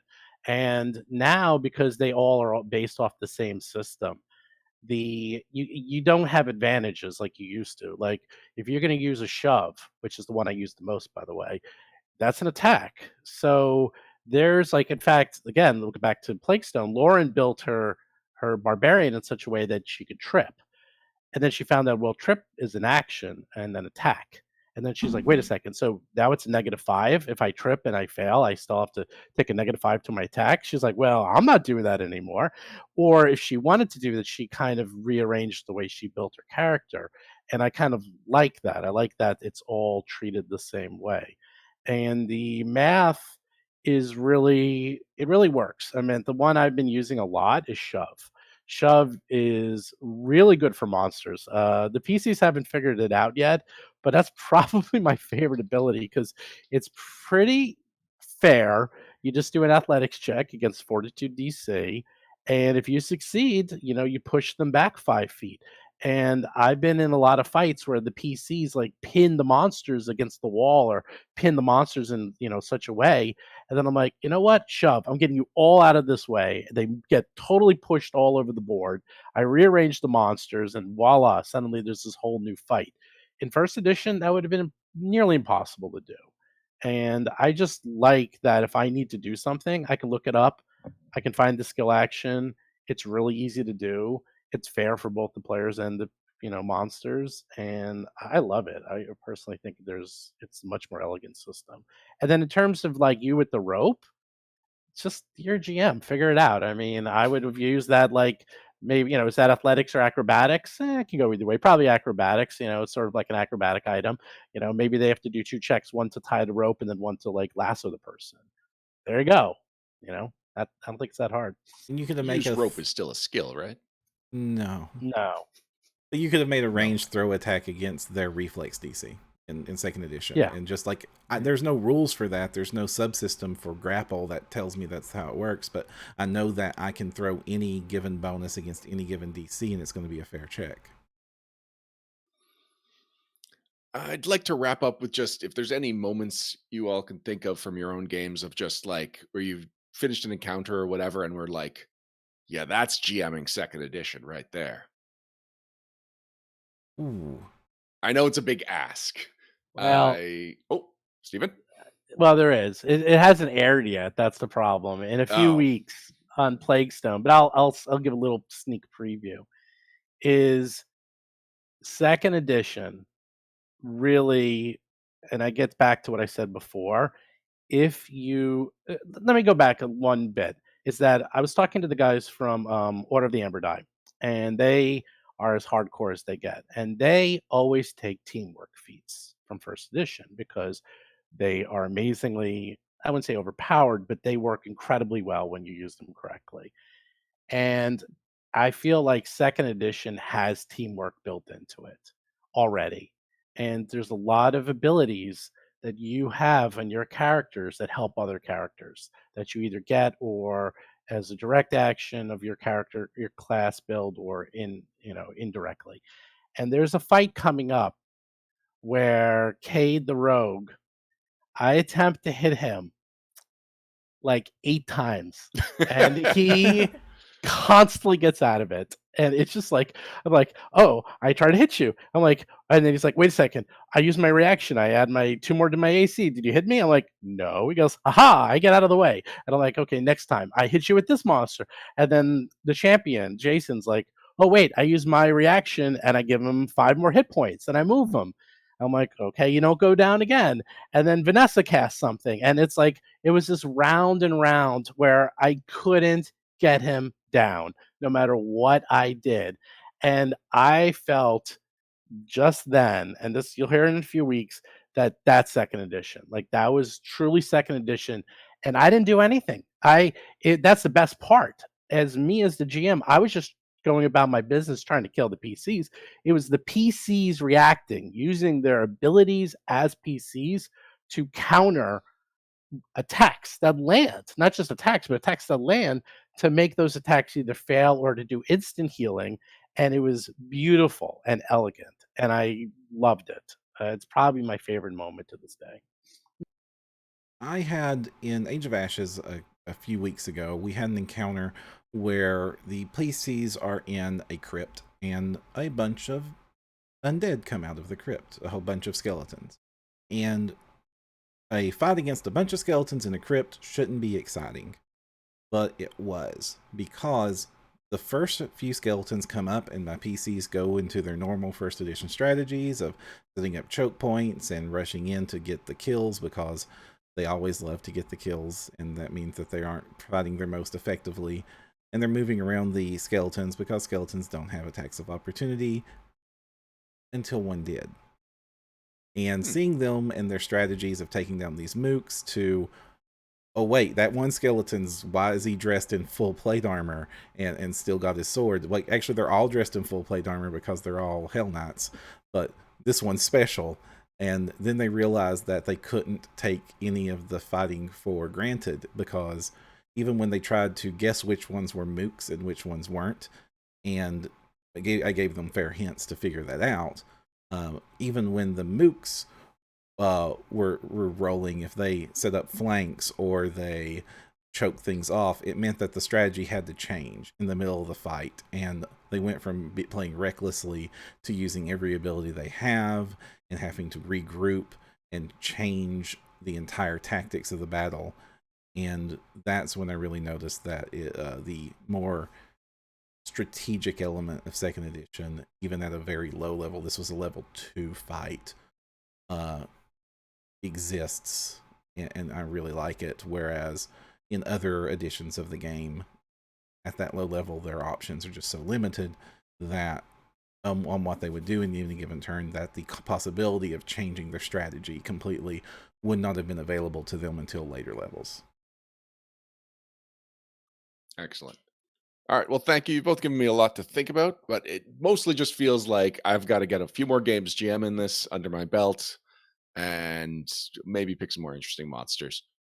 So even if the warehouse feels like, of course, they would hire a bunch of humans and guard dogs, maybe I'll throw a gargoyle in there just to keep things interesting. My advice to you and to other GMs trying to learn second edition is to play some PFS. There's a lot of very creative uses of monsters and encounters, a lot of custom written things that really show off the system really well. And I guess this is a mirror of our earlier review of the beta of, wow, I had a lot better time playing PFS than I did playing this pre-written stress encounters. I wouldn't say it's a mirror, because yeah, obviously the gap between yeah. what we enjoyed about Doomsday Dawn and what you enjoyed about PFS was much larger. Right. Like I've enjoyed GMing second edition. I've just been struggling with it, whereas with first edition I did not.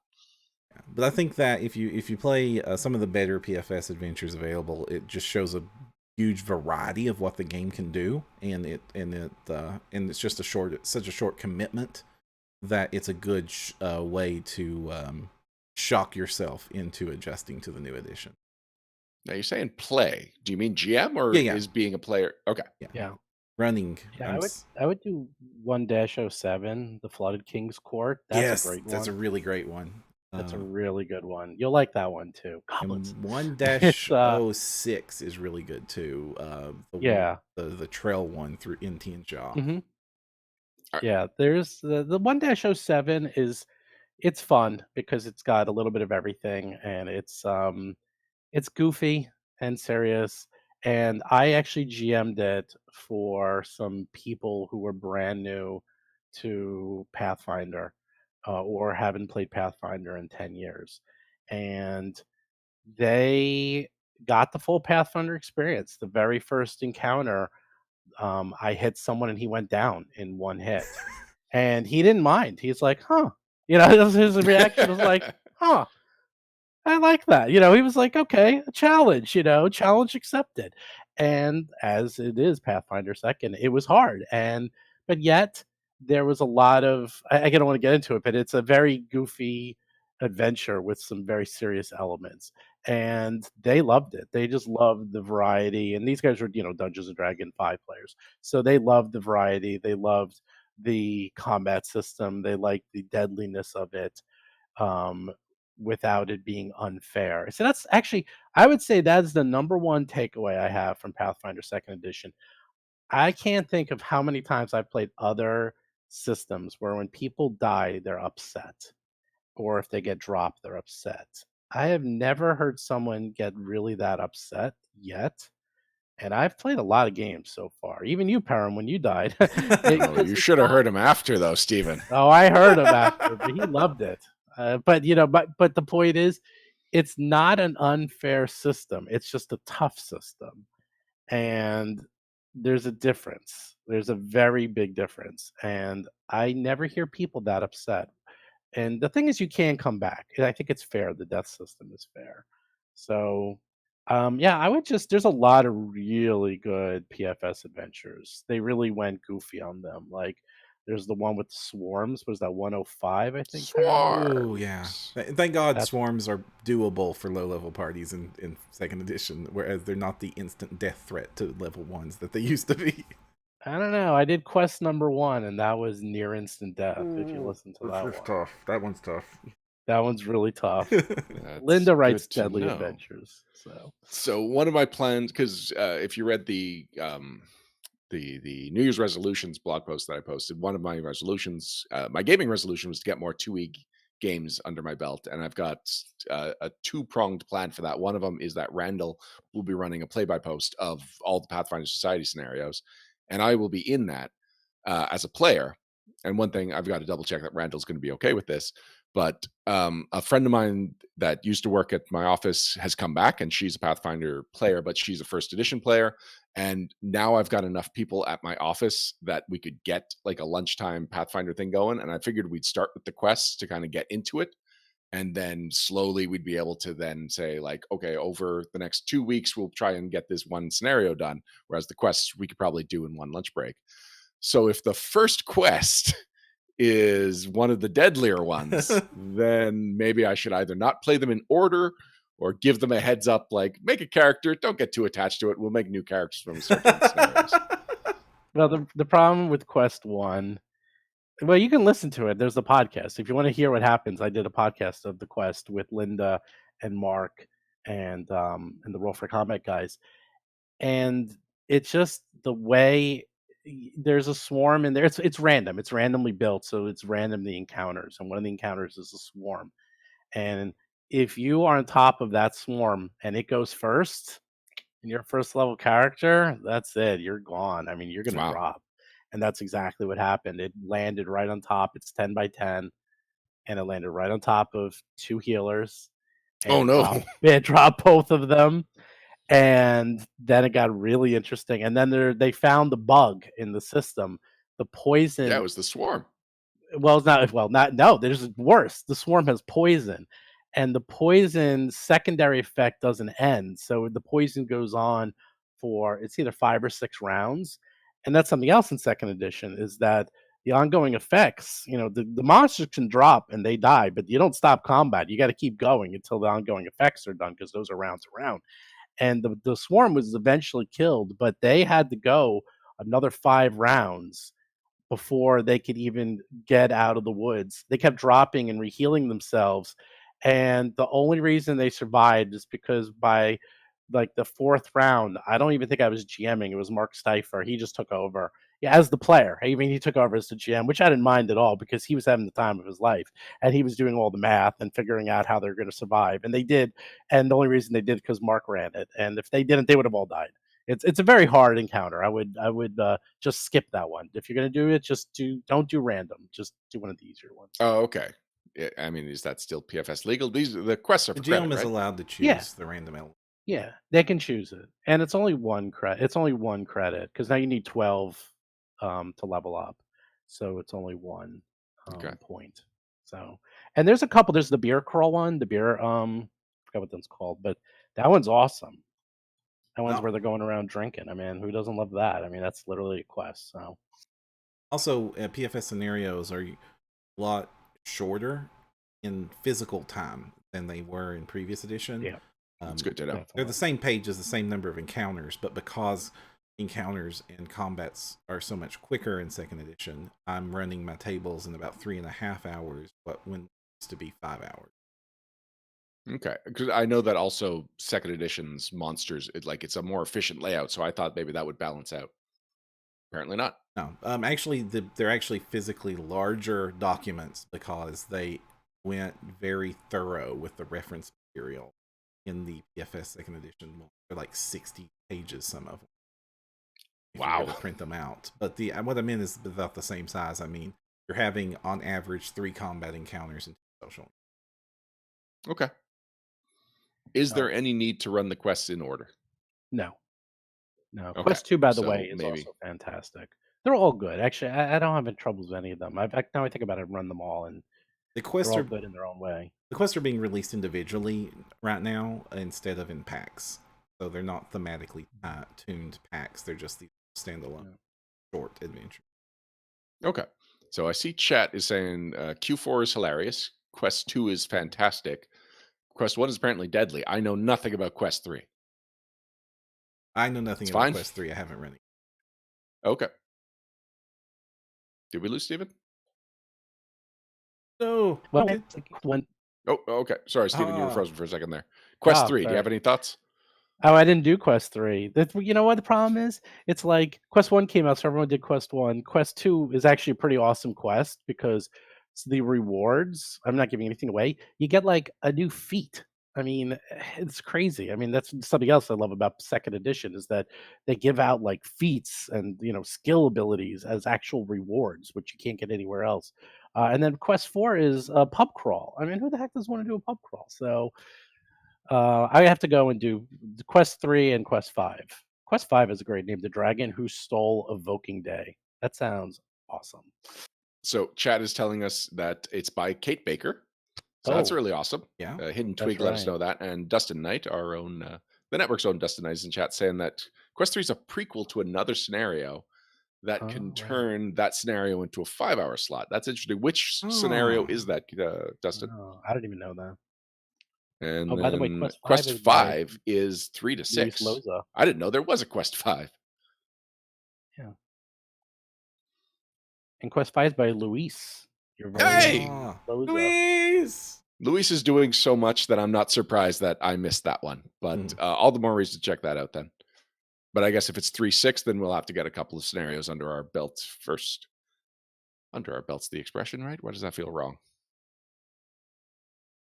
I have no idea. All right. There's a couple of news items that we could talk about. If there's any interest, or we could start wrapping things up. We're right at that time that we could do wrap ups and just like call it a night. What do news. you think? You want to do the news, Sure. Perram? What are you up for? Oh, sure. We can Let's do do some news. news. All right. So first news item that I want to talk about is ICV2's latest RPG sales chart is up, and it is now behind a paywall. So this is has long been an article that we like. They release 4 of these a year. They do the quarterly sales reports, and the reason we started covering these is because they were the ones that declared that Pathfinder was outselling Dungeons and Dragons all those years ago. And so it just became a regular thing that we would check out these charts. These charts are a combination of surveys of game stores and whatnot. They get their data. They explain where they get their data from, and it tends to be there we go, from hobby retailers. It tends to be a respected source for this information. It's now behind a paywall. I let my ICV2 Pro account lapse because nothing was behind that paywall for a while. And I was just like, I'm just a sucker giving them money. I'm going to re-up it at some point, I think, just for these charts at least, and because I'm noticing more and more things are being pro'd. But it's been summarized by EN World, luckily, and they're saying that Dungeons & Dragons is still number 1. Pathfinder is a distant number 2, but a strong showing with better sales than retailers were expecting. And curiously, Starfinder is off the chart. Like it's bottomed out of the top 5 that is listed. So the top 5 is Dungeons & Dragons, Pathfinder, Shadowrun 6th edition, Vampire the Gathering 5th edition, and then Star Wars role-playing game from Fantasy Flight Games, which we also just got word that Fantasy Flight was basically shutting down its in-house role-playing game division. So even though it's got the 5th best-selling role-playing game from the last quarter of 2019, this is actually the from May to August. So this also covers Gen Con. It kind of gives you an idea of how the role-playing game industry is doing when one of the top 5 games is not able to sustain its own industry, its own department at one of the larger game companies. So it's not like this is just somebody that mismanaged things. So yeah, a few things to unpack there. One, Pathfinder's doing well. Perram, Steven, thoughts on that one? I'm actually surprised that it did this well. Because are you? Yeah, because it only gets to count one of its months. It was only available for one of those 3 months that this covers. So I'm glad that it did better than expectations, and that retailers are seeing that, because, well, there was a lot of doom and gloom being tossed around at a lot of game stores leading up to the release of 2nd edition, and better than expectations means that at least some of that doom and gloom was not founded. Well, you and I both were saying even if 2nd edition as a system is unpopular, the launch would be successful. That was our theory. Right. Because Paizo has a successful track record, and even if people didn't like the playtest, there was a lot of conversation about what the playtest meant and what it would mean for 2nd edition. And seems like we were pretty accurate on that call. If like other people were being pessimistic and it did better than expectations, that's about what I was expecting. I honestly could have not been surprised if this would have debuted at like number 3 on this list. Below Shadowrun 6th edition? Well, yeah, because that's a relatively new release of a popular role-playing game. Okay. I don't know. Steven, how much do you follow the industry side and sales side of the hobby? Very closely, actually. All right. Too closely. It's just funny because I didn't notice that as though it was on a paywall, because I'm like, oh, cool, it came out. I clicked. I'm like, where is it? I'm like, what? They hit it? I was actually pretty angry about that. I talk to a lot of people. I'm talking to a lot of people at Paizo. I'm not surprised. I mean, I knew what was going on. I've been hearing the whispers, and even talking to Owen and others. I kind of knew what was going on, so it doesn't surprise me at all. I also very carefully watched the OR Group industry reports from Roll. Oh, sorry, Steven, you're frozen again. He was saying the War Group? I'm not familiar with this. I imagine we would know more. Hello. Oh, we've got him back. Oh, there you go, Steven. What are you doing? You're saying you were watching which group? The OR Group industry report. That's the one that comes out on the Roll20 blog. Huh. You never seen that? Here, I'll put it in. I have not. Oh yeah, who's playing what games on Roll20? Yeah, but it's what games that are being played on Roll20, but they put in raw numbers. It's not just percentages, and it's fascinating because it goes back a lot of years. They're always a couple of months behind, but There's a lot in there that you can get a lot out if you know statistics, Mhm. and I follow that pretty closely. If you look at it and go past like in the last few years, you'll see the rise of fifth edition quite exponential. But you can see how where Pathfinder is, where Starfinder is, where even 3.5, everything. That's the nice thing about this report is it has like 100 systems. It's fascinating to see like every single game there. So You know what? I think I've seen these charts shared. I didn't realize the original source. yeah, but I'm not surprised. I mean, there was a huge demand for it. I mean, it's a combination of look, it's a very loyal fan base. I'm not going to badmouth 5e, but it's not what I grew up with. Like D&D 5e is not first or second or even third. And I was going to go to unless Pathfinder Second Edition was totally atrocious. I don't know. I'm like the only person who see. I didn't do the playtest, so I think At all? no, Hmm. we didn't do it That at doesn't all. seem like you. I know. Well, you know why? Because I knew as a developer that this was going to be a very rough beta or alpha. And I knew they were trying to break the system. So I felt it was going to be very misrepresentative of playing it. So I stopped quickly. I just read it.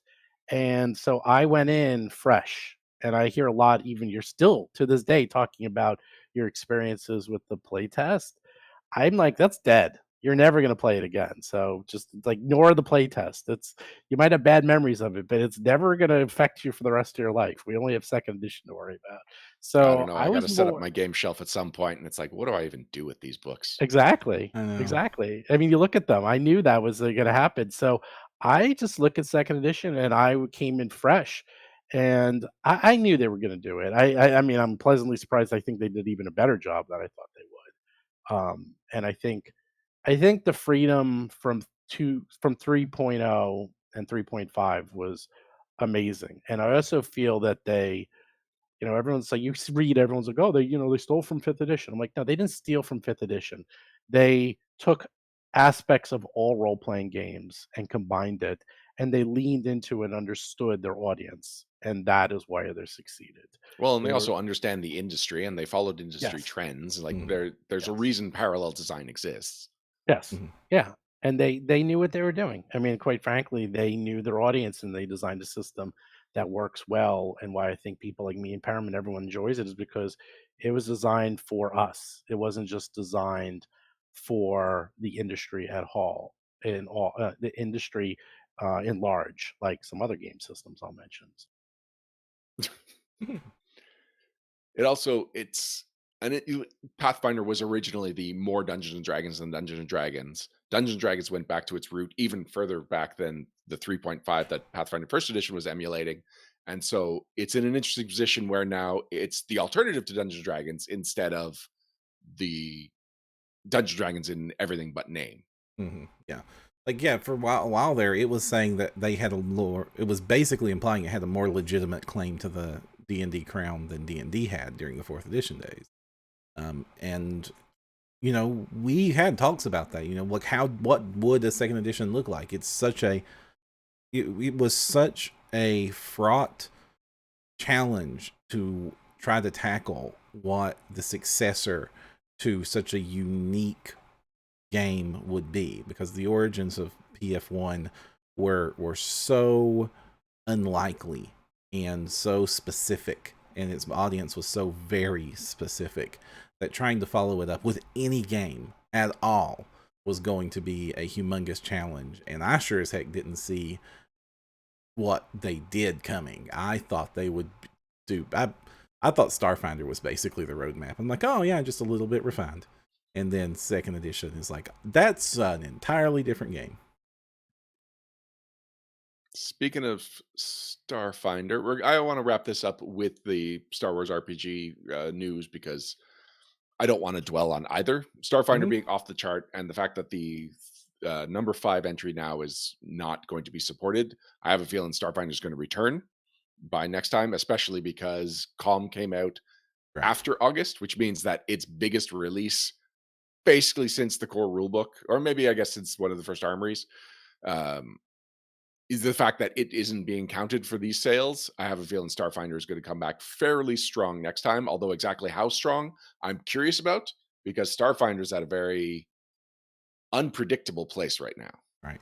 There was a humongous content drought in Starfinder. I mean, all of us over on Beyond were complaining about it. Like Paizo very much tried to pitch the beginner box as like their big release, and I'm sorry, the audience for I'm sure the beginner box is an important product to get new people into the game and a big deal for Paizo. But for your diehard fans of that game, an introductory product is not what they're after. It's not what they're looking for. It's not what they're going to be excited about, and it's not what's going to drive sales off the charts. And Calm, thank goodness it came out, and is exactly what that game needed, and it needed it a year earlier. Yeah, and even as someone that's not playing Starfinder, as someone who in an ideal world would be playing a regular Starfinder game, but I just know I don't have the time for it. Mm-hmm. Armories and Alien Archives coming out at a fairly regular pace. Not a single one of those made me go like, yeah, I should check out Starfinder finally. Calm does. Calm is the one that was like, man, Starfinder is a cool game, isn't it? And it's got new options and it's taken a new direction. Or sorry, it's the new directions that are interesting, not so much the new options, because Armory and Alien Archives are basically just new options. And the adventures are really great, I hear. And that's the other thing that's had me interested in, maybe someday I'll find the time for Starfinder, but nothing has made me think that like the Calm has. Well, I'll say one more thing about Starfinder. As someone who's been playing it weekly for every week since it came out, and now have like level 12, 13 characters, it definitely needed it. Calm was needed. You definitely ran out of things to do, I think, at the mid levels, and the characters were getting a little rote. But something I will mention is that the Chimera Mystery, the Threefold Conspiracy by Jason Chimera? Seriously, Steven? Chimera? Chimera. Chimera. I mean, I'm still in Japanese time. I'm really tired. The Okay. Chimera Mystery is amazing. It is one of the greatest adventures I have ever read, period. And I'll tell you why. It's because one nice thing about Starfinder is they definitely take a lot more risks, like way more risks. And that's nice, even for just the industry as a whole. And this adventure path is, at least the first adventure, is a mystery. There's barely any combat in it. I'm not going to get into it because it's very secretive, but it is like a story with character development and role playing and mystery, and you can play it from beginning to end with barely any combat. And I can't think of any adventure in recent history that does this. And just the concept that they did that for an adventure path is amazing. And I'm very glad they did that. I hopefully they'll do that for Pathfinder too, and they'll be able to really start exploring. Because always my favorite Pathfinder adventures are the weird ones, whether it was like um, uh, uh, when they went to Numeria, or the one in You're the talking Iron Gods? yeah, Iron Gods, or all the weird ones. They always do one traditional one and kind of one weird one. That's sort of their mantra. And this one is so out of the box that I I wasn't planning on running it, but it's so incredible. I might have to run it. I might even have to do a podcast on it. We'll see, because I was stunned how good it was. Keep me posted on that. And it's by Jason Keeley. We should give a shout out Yes, to our adventurous cast member. and then Yeah, as he and I for we talked about it briefly on the holiday special, and it does sound cool. Although hearing your perspective on it makes it sound that much cooler. Mm-hmm. well, I read it. So that was the other thing. It's like, it's one thing to talk about it because I can't emphasize enough. It's you can't read it or find out anything about it. It is a super secret mystery. But if you're going to run it, if you're thinking of running it, or if you want to run something really out of the box, you can run it. And then you mentioned about the Fantasy Flight News. Yes. Yeah, you know what? They're making Fantasy Flight's an interesting company. They're making so much money on Keyforge. That's a business decision. they probably they did close that division, but I have a feeling that much like Magic the Gathering and a lot of other these trading card games, they're doing so well with Keyforge that they would rather spend the money and effort and time and man hours on something like Keyforge, where the return on investment is so much higher than one of these role playing games. And I think that's just the way it was. So But I mean, it's not like it's an in-house role-playing game. They are paying money for that Star Wars license, and I know they're also putting out Well, board games. yeah. Well, yeah, do depends we how those know what the contracts state of are that in. license is? Usually, We do Yeah, not. yeah. That's a good point. That license So has been yeah. cursed. I mean, every company that's tried to use that license has had disaster with it. After great success, then great yeah, disaster. okay. I was going to say, like West End Games, it put it on the map, and Yeah, and Star Wars Saga D20 was Edition great. Still is very popular. And keep Yeah. in mind, they might have a larger license because they have the X-wing game, so it might have been part of the larger license. Like we don't know the details. I think they also have Imperial Assault, right? Yeah, they That's do. like Descent, but Star Right. Wars. They have so many Star Wars. This is just one thing. It could have been part of the overall contract, so it could be no loss for them whatsoever. And Keyforge is their own IP, and it's doing ridiculously well. It's like, our own IP on a product in a very competitive market that never does well, that every time you have to buy a new deck, because that's the whole gimmick. So people are always buying new decks. Yeah, they're minting money off this game. So I'm not surprised they're going to start shutting down some of the less profitable sections. So the other bit of news is something we can go into more in the future, because it's just the Hero Forge 2.0 Kickstarter was announced, and it's actually coming next week. I believe it launches on Tuesday, where they are printing in color. I am We will confused as to know more why about this is a this. Kickstarter. Yeah, it will be a Kickstarter. The Kickstarter will have much more information. We've only got a couple of screenshots, a couple of pictures. So I just, it's exciting. I'm very curious about it. I hope to find out more in the near future, because from what I know about 3D printing, this is very complicated the way they'd be able to implement this. This is also a company that is 100% based on producing 3D printed material, and is, from what I understand, one of the leading companies in 3D printing as a business model. So I'm not surprised that they are like finding new cutting edge technology and jumping on it. I'm really curious as to how they're accomplishing this, because so far we've only seen a few teaser images of their 3D printed models. They look impressive for something that was 3D printed. I mean, the quality of the sculpts is the same sculpts we've always been seeing. It's the color. And there are parts of it that make me wonder, is that paint? And then there's parts of it, like the semi-translucent parts, that are like, or is that filament actually, did they change the color of the filament when they did this? And up until now, colorized 3D prints have been used particulated paper for that, as one of the few affordable ways to accomplish that, which is the figure prints from a few years ago from Lotmore for World of Warcraft and stuff. Use that technique, and they look like paper mache figures, and these look decent. Steven, you're giving us funny looks. I have mine. It's like sitting right on the shelf over there of my 3D printed World of Warcraft character. I do love too. my I character. have one too. I paid $175 for it 8 years ago. I don't know if you've ever said the number. I know if you've implied you spent a lot of money on it, Perram. Whew. I don't even know what it cost. You see, you just buy it and then you enjoy it forever. Who knows what it costs? I don't think about that. I'm looking at the pictures. It's you guys bring up Hero Forge a lot on the show. You guys are big fans. As someone who plays online almost exclusively, I don't have that many minis. And even last time I went to Gen Con, I had to borrow Perrams because that's how few I have. Wow. But I did. But it looks gorgeous. I have a feeling. I have a feeling this might be some hand painted stuff. I'd be curious. I mean, when it comes out, I guess we'll find out, or get them on the show.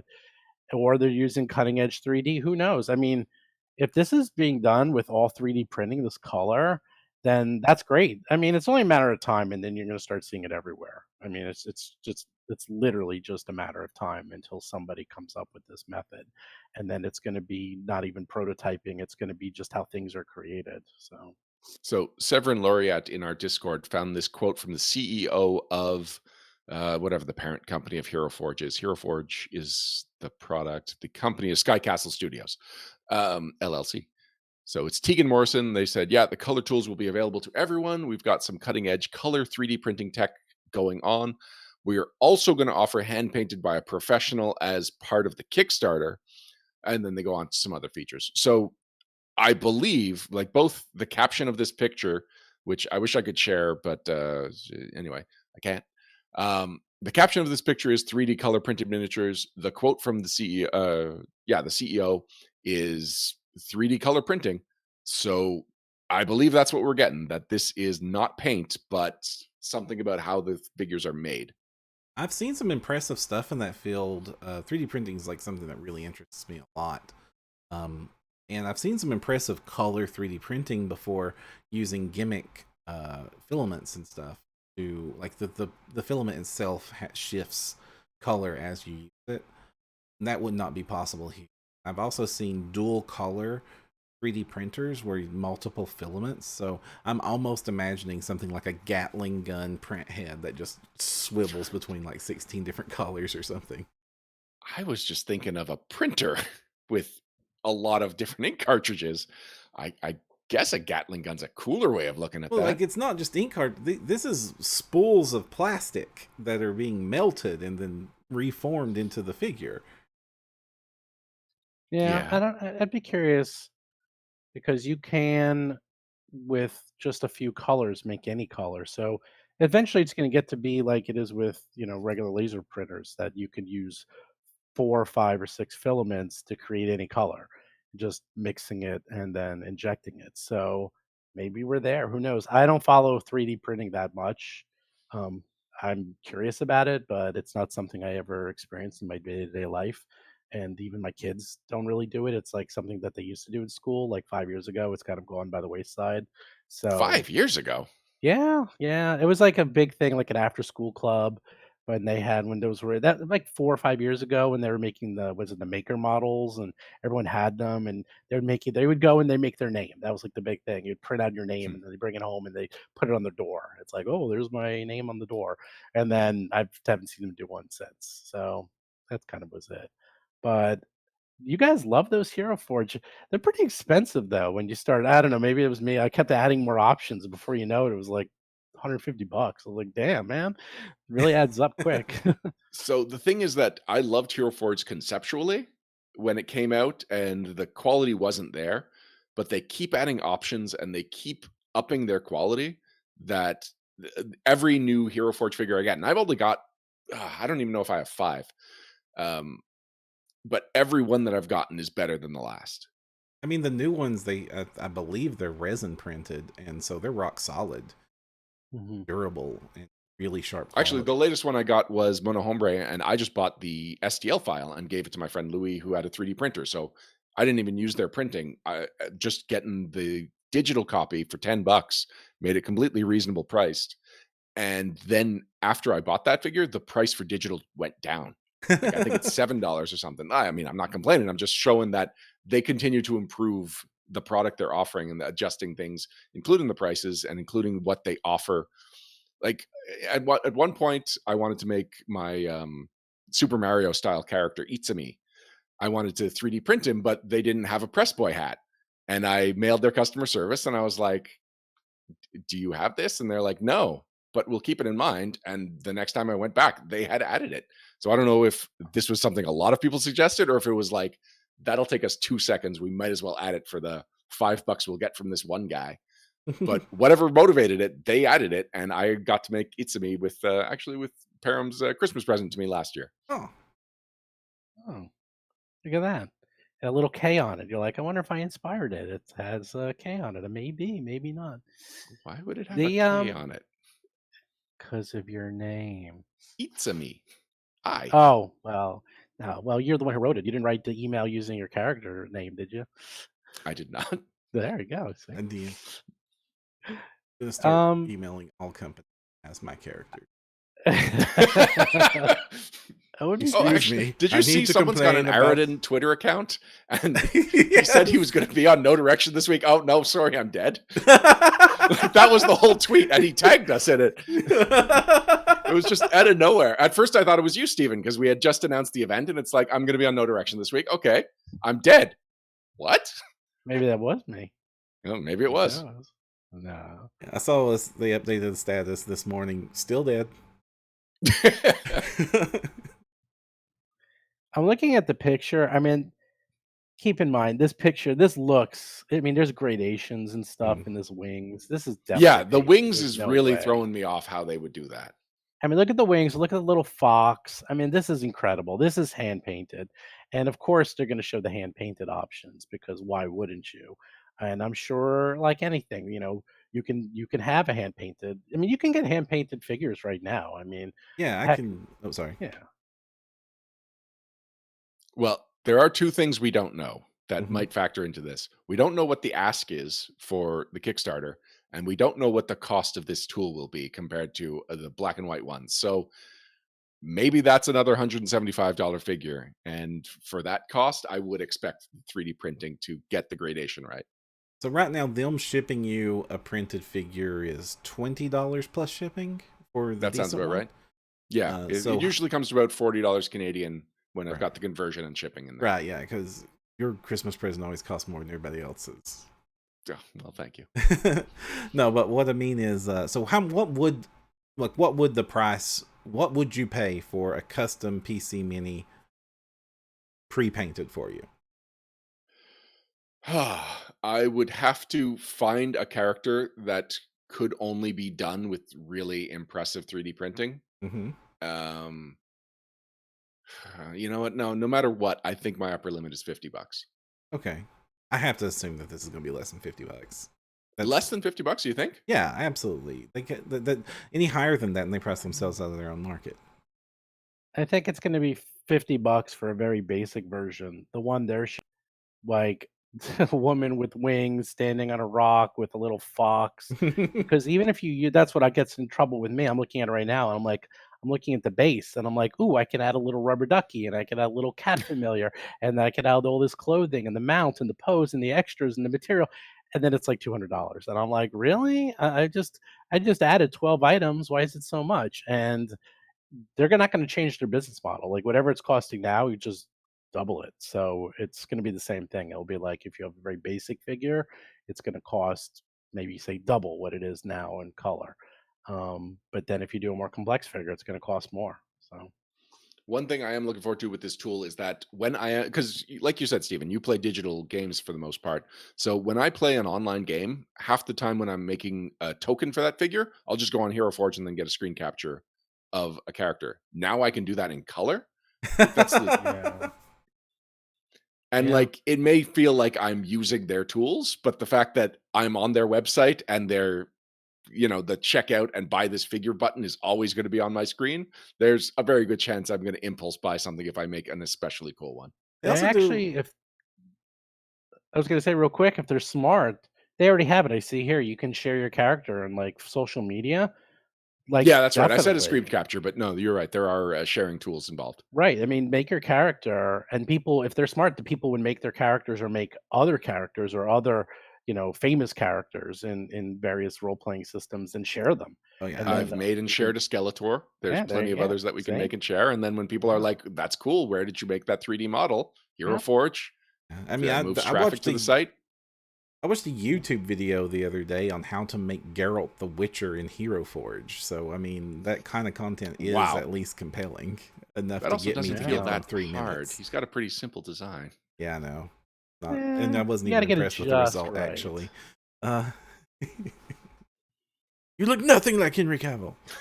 Oh, really? Well, I know I said that we would just briefly touch on this, but it feels like we've really, Yeah. even just based on speculation, we've got a lot to talk about this. So I know a couple of months ago I said we're not going to be promoting Kickstarters. I think we can maybe say we're not going to be promoting Kickstarters unless it's major news for the industry, and I think this qualifies. I'm going to talk Oh, about the things I'm definitely. happy about, and I'm not going to give commercials to Kickstarters. hmm You guys bring up Hero Forge a lot on the show, though, I will mention, as a avid listener, so it didn't surprise me. Yeah, Yeah. I guess we do. I'm going to bring it up in the shoutouts as well, although in a different context. Speaking of which, are we ready to wrap things up? Yep. I'm gonna do the goblins. Wrap-ups and shoutouts. Wrap-ups and shoutouts. Wrap-ups. Wrap-ups and shoutouts. Thank you for joining us for episode 216 of No Direction, the Pathfinder the Pathfinder Network's Pathfinder News Reviews and Interviews podcast. We're not the Pathfinder Network. We're the No Direction Network's Pathfinder News. It's something. We are great. We are flawless. Is probably the only word that could be used to describe us. Thank you for joining us for episode 216 of No Direction, the never mind. We're No Direction. You know who we are. Thank you for joining us. Before we go, we're going to shout out to a couple of things. Perram, did you have anything?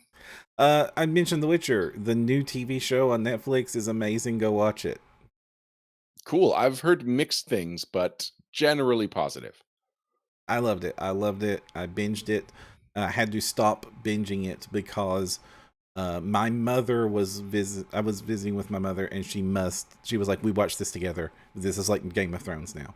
And so I had to wait and watch it with my mom.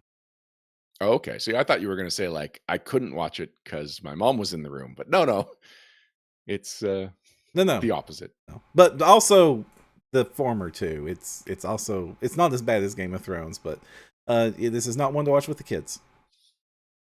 Fair enough. I'm just going to say I binged Lost in Space. Season 2 just came out, and I remember loving the first season, but it wasn't until started watching episode 1 of season 2 that I was like, oh yeah, I really love this show. They really pulled something off here. Just feels just smartly put together. It's great to look at. It has an amazing pace. And the cast is incredible. Like the kids on that show are incredible actors, and I don't recognize any of them from anything. So as far as I know, they're the Robinsons. Steven, do you have anything else to shout out to before I get to my thing? Sure. I mean, if we're going to talk about Netflix shows, Please. The Witcher, definitely, of course, and Lost in Space. But the Dark Crystal: Age of Renaissance. Oh my God! If you've not seen this, it is Game of Thrones with puppets. It is fantastic. Everyone thinks I'm insane until they watch it, and then they're finishing in like a day, and they're like, "Yeah, that was one of the greatest things I've ever seen." And I don't think it's been getting as much press as it should. People, I It's think, like 4 2-hour episodes, right? no, it's 10 1-hour episodes. It's 10 hours long. There's only the one Netflix Dark Crystal thing, right? Like we're not talking about 2 different Dark Crystal things on Netflix.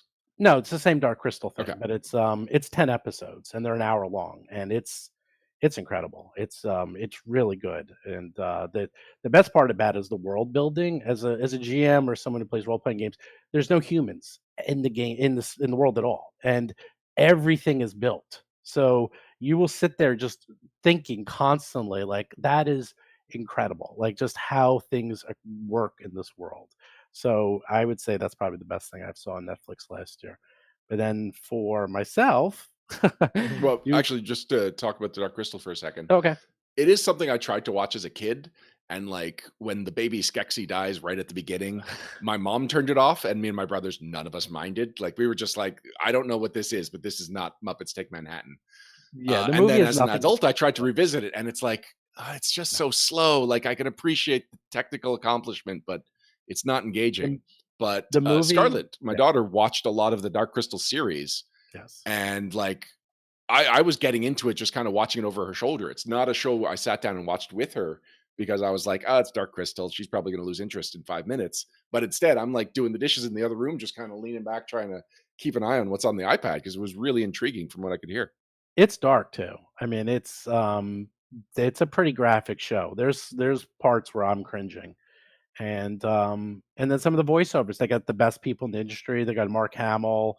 It's just a who's who of the best voiceover artists in the industry. And then the puppetry itself, there's right now this big move in the industry to go towards practical effects and not just using CGI. And just it's more impressive watching this than watching any CGI effect because you're sitting there wondering how they're doing it because this is not CGI. It's like people are literally using puppets and it looks so amazing, and the story is great. Yeah, it's the series. It's the 10 episode series, not the movie. Ignore the movie. The movie takes place thousands of years after the series, and it's standalone. So ignore that. So. And then, sorry, you were saying you had something else to shout out to. I was just going to mention the Roll for Combat podcast. How are you enjoying the Fall of Plaguestone, Ryan? I know you're an avid listener. I'm curious. I am enjoying it. I am surprised, especially after you saying that you mostly play the game for combat, because several episodes have had no combat whatsoever. But I really enjoy both the party dynamic and the player dynamic. Like it's interesting on multiple levels, which is one of the main appeals of an actual play podcast. And I feel like I'm really getting the appeal of the Fall of Plaguestone as an adventure. You're doing a great job of bringing, at least you're doing a great job bringing turnips to life. Yay. Well, what I meant by that is that the Dead Sons is my core group. Sure. And then I purposely built a new group, and it's refreshing. I mean, one of the advantages of playing with the same people for 40 years is like you're friends and you're playing together. But I played with Rob once because he's from New York. Jason, I've known forever. But Lauren and Vanessa, I never played with ever before. So it's eye opening. And them getting into the role playing has made me get into the role playing. And the role playing aspects, 99% of that's made up, which is scary in my mind. I mean, I can't even believe I'm doing it. But with that in mind, we are going to be announcing a new show very soon, very, very soon. That is Pathfinder 2.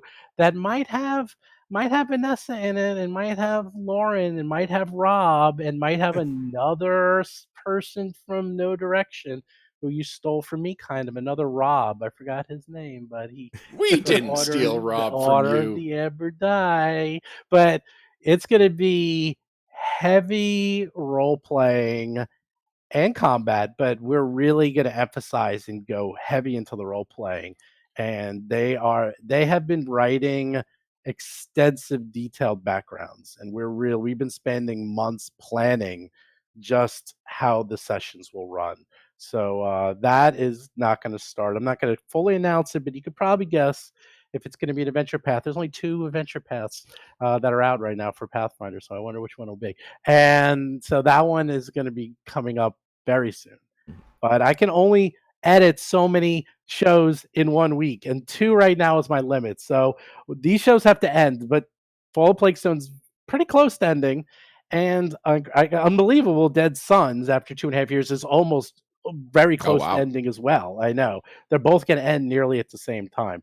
And that being said, we're also going to start another podcast. And that one I'm actually working with Paizo with. And that one is, I can't talk about it, but still working out how it's going to be run. But it's going to be unique to the point that when I pitched the idea, they actually said they were going to change some of the rules in the world. I was like, wow, okay, I guess they really like the idea. So we'll look. It's not official yet, so I can't announce it. But right now, I'm working with them on that.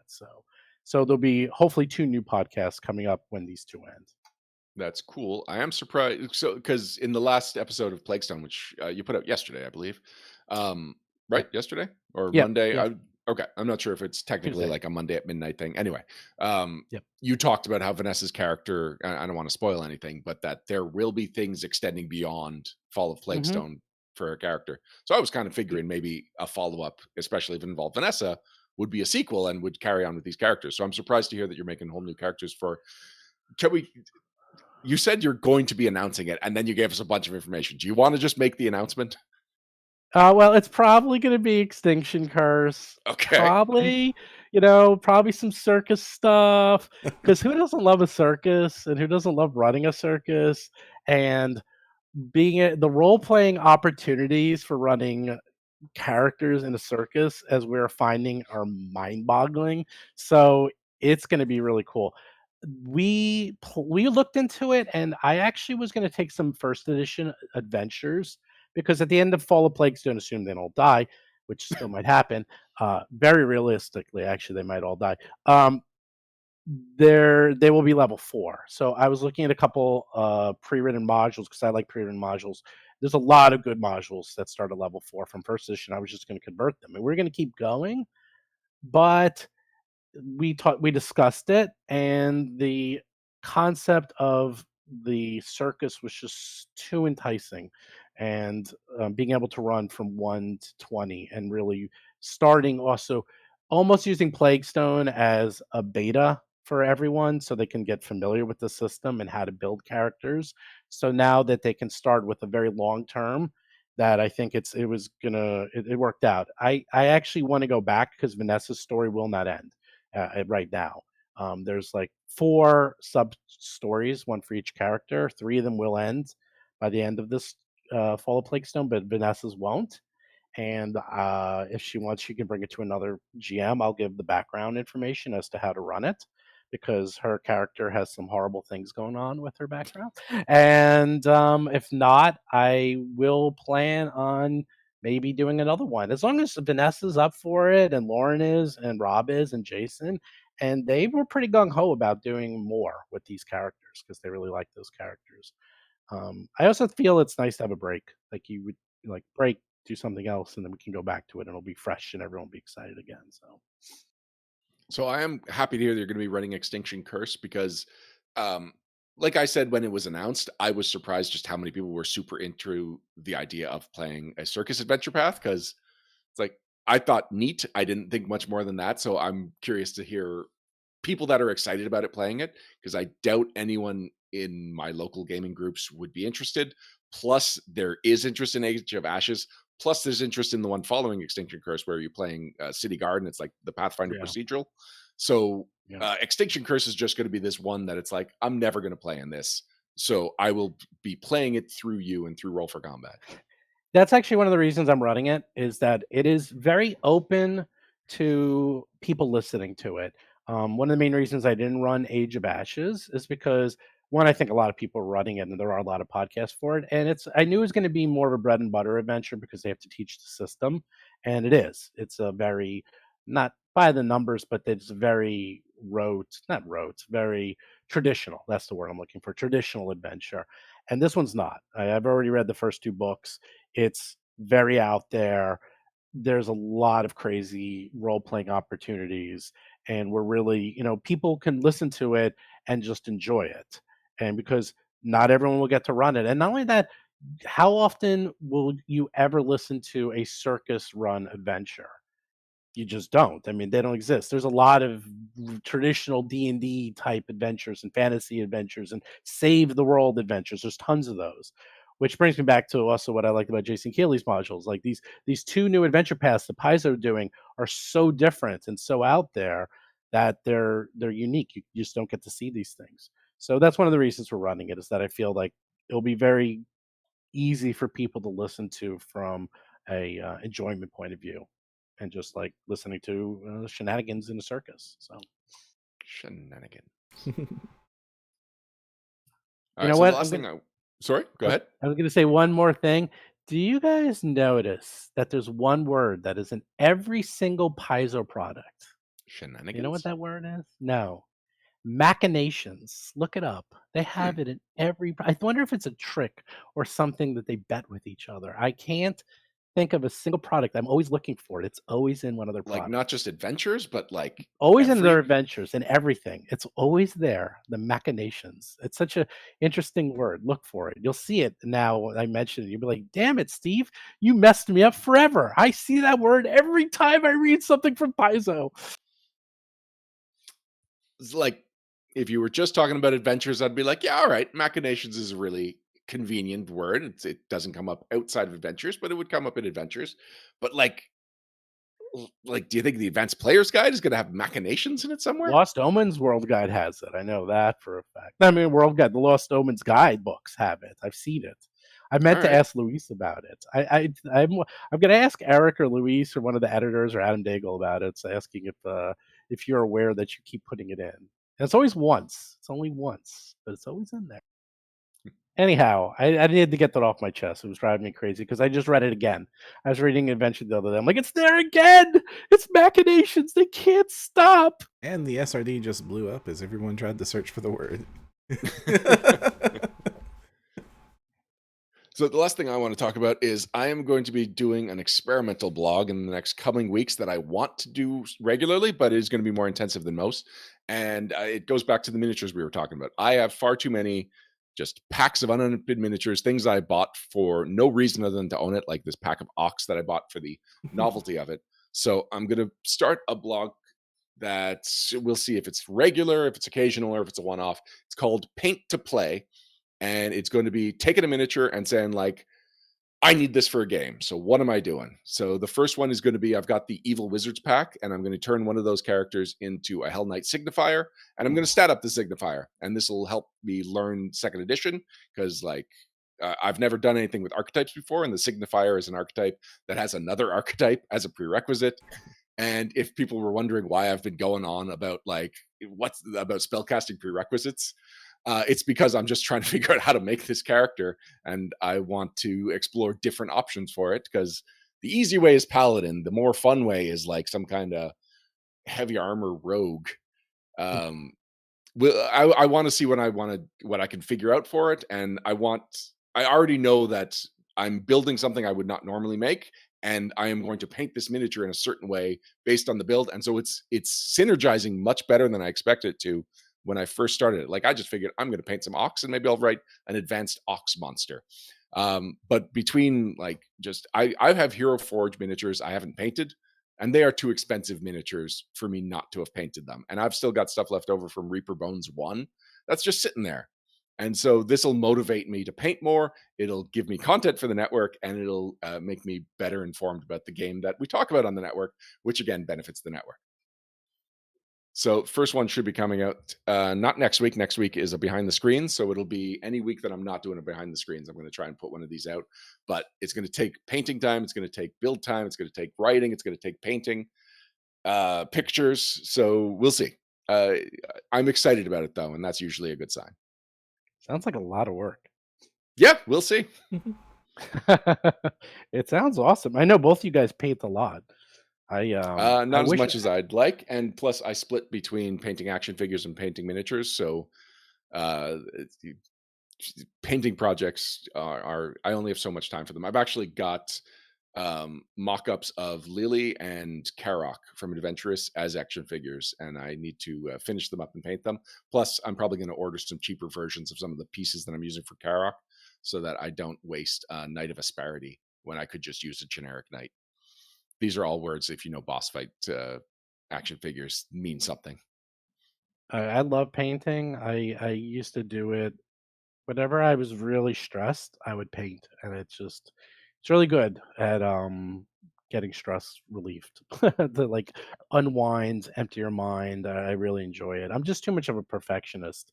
It drives me crazy when I see like one thing wrong in my figures. It's just it's a personality flaw for myself. So I wish I wasn't so much like that, but I try to enjoy it. How about that? One of my flaws is getting to 80% of something and never getting back to that last 20%. So like Itsumi is mostly painted. Mostly. He's got one eye that I really want to fix, and his base is just based, but I specifically got the one that looked like a Mario block. So like I have plans for it. I have the paint for it. I have everything except for actually doing it. And I know that if I'm going to be painting miniatures for the blog, I'm going to want to make them a little more than just 80%. And so hopefully that also motivates me to do the full job. I have a solution. Just get it up to 80% and then Yeah. send them to Perram, and then he'll do the 20%, and then ta-da, they're done. Perram, I appreciate you volunteering to do this for me. You're going to just do all the fine detail work of every miniature I have to paint, which is far more than I could have handled without you. So thank you. I'll just keep them many coming. eyeballs. Well, I know Perram's always looking for an excuse to paint as well. So there you go. You're welcome. That's my Christmas gift to you, Perram. Wonderful. Ryan's Need to miniatures. return that gift someday soon. All right. I think it's about time to wrap things up. So, Stephen, thank you once again for joining us. Can you just remind people where they can get in touch with you and where they can find out more about Roll for Combat? Sure. You can go to rollforcombat.com and you can find us there, where we also publish, even if you don't want to listen to our adventures, Jason McDonald writes up a weekly column, and he's been doing it every week for 2.5 years for both Dead Sons and Plaguestone. And the Plaguestone column is amazing because he's really into it, and he does a nice recap of what happens every week. The other place you can get the other place you can get to us is wherever there's podcasts. Just find Roll for Combat. But most importantly, go to our Discord channel because you mentioned you're doing play by post and play by Discord. We have over 150 tables of play by Discord for Pathfinder and Starfinder, and hundreds of live games. And we're actually starting a con in 2 weeks. So if you want to play, just head on over. We are an official lodge for Paizo. You're doing a con in 2 weeks. Can you tell me a little more about that? Yeah, it's actually not my con. It is. Hold on, I gotta look. You got me. You got me on the spot. Well, sorry, you said something that intrigued me. Yes, there is Play DiscCon, it's called. And I can send you the signups. I think there's about a week and a half left for signups for different tables. It's being run by a couple of different Discord channels, and we're Is one that of the them. weekend of the 18th or the 25th? Well, it starts. Keep in mind, it's played by post, so it will Oh, go okay. Yeah, of for course. yeah. It takes a couple of weeks, months. So let's see. Let me find the link real quick. All right. Well, while Oh, I you found do, it. okay, Really, great. it's just a Google sheet. Where are you putting it? Oh, I got That's all blocked right. here. I'll I can send it copy to and you. paste it. Oh, So, okay. So yeah, it's just an online, and you can see the signups. There's a lot on the Roll for Combat Discord, and they're running PFS, PFS1, PFS2, SFS. And because this is a con, you get like little prizes. You can get little extra bonus, uh, items at the end. You can get extra boons, things like that. So cool. I will check Cool. this out. yeah, I think I will sign up for a game, although I can't guarantee it. I'm very jealous of yeah, you all and who can most manage these play-by-post games. I'm well, only play in the by one right now. It's the Weeby Goblins game, but it's been going well. We took Christmas off, and it looks like we are losing a player, so hopefully that doesn't make the whole thing fall apart. But um, it's been fun, and it's been easy to manage, easier than I was worried it was going to be. And so for the game that Randall's running, I wanted to really lean into the system and make a mute character, possibly based on Snake Eyes, because it's like if my character has sign language, then I can type things that the other characters know, and I can just be role playing as though I am communicating non-verbally, well, non-audibly. yeah, we also have all the quests. Quests 1 through 5 are all listed at the con. So if you are I don't know. I've curious heard and things just want about to try Quest One. I'm not running it. But some of the big people who are running these are excellent GMs. All these are people who have run dozens of these games on my Discord, but the Roll for Comment Discord. The quests are fast. Like, you can get a quest done on a Discord channel in like 1 to 2 weeks easily, which is Yeah, nice. and since I do want to also run the quests, this would be a good opportunity for me to just test it from the other side and get kinks out for when I run it. Cool. Yeah. I'm glad that I've followed up on this. This is a really interesting thing. Yeah, there's like 2 or 3 of these cons. This is a new one, and then I forgot the one Paizo runs every year. There's a huge con. There's a one they EtherCon. run right around Gen Con. Right, yeah, that one. Um, there's hundreds of tables. We're like Did you one say of a Paizo runs sea it? Paizo doesn't run EtherCon. they don't run it, but they help manage it. They help Okay. manage some of the tables. Um, there's actually I don't know. I have to look them all up. And to be honest, I just help manage the cons. I don't set them up. The coordinators do that. Hillary used to do that.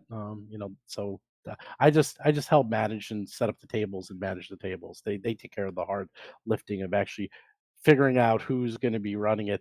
It looks like Roll for Combat's going to have something like 40 tables at this con. I guess I'm going to be really busy in the next few weeks setting up these tables. But there you Cool. go. All right. Until next time, I'm Ryan Costello. And I'm Jefferson J. Thacker, also known as Perram. And if you want to find the path, you need no direction.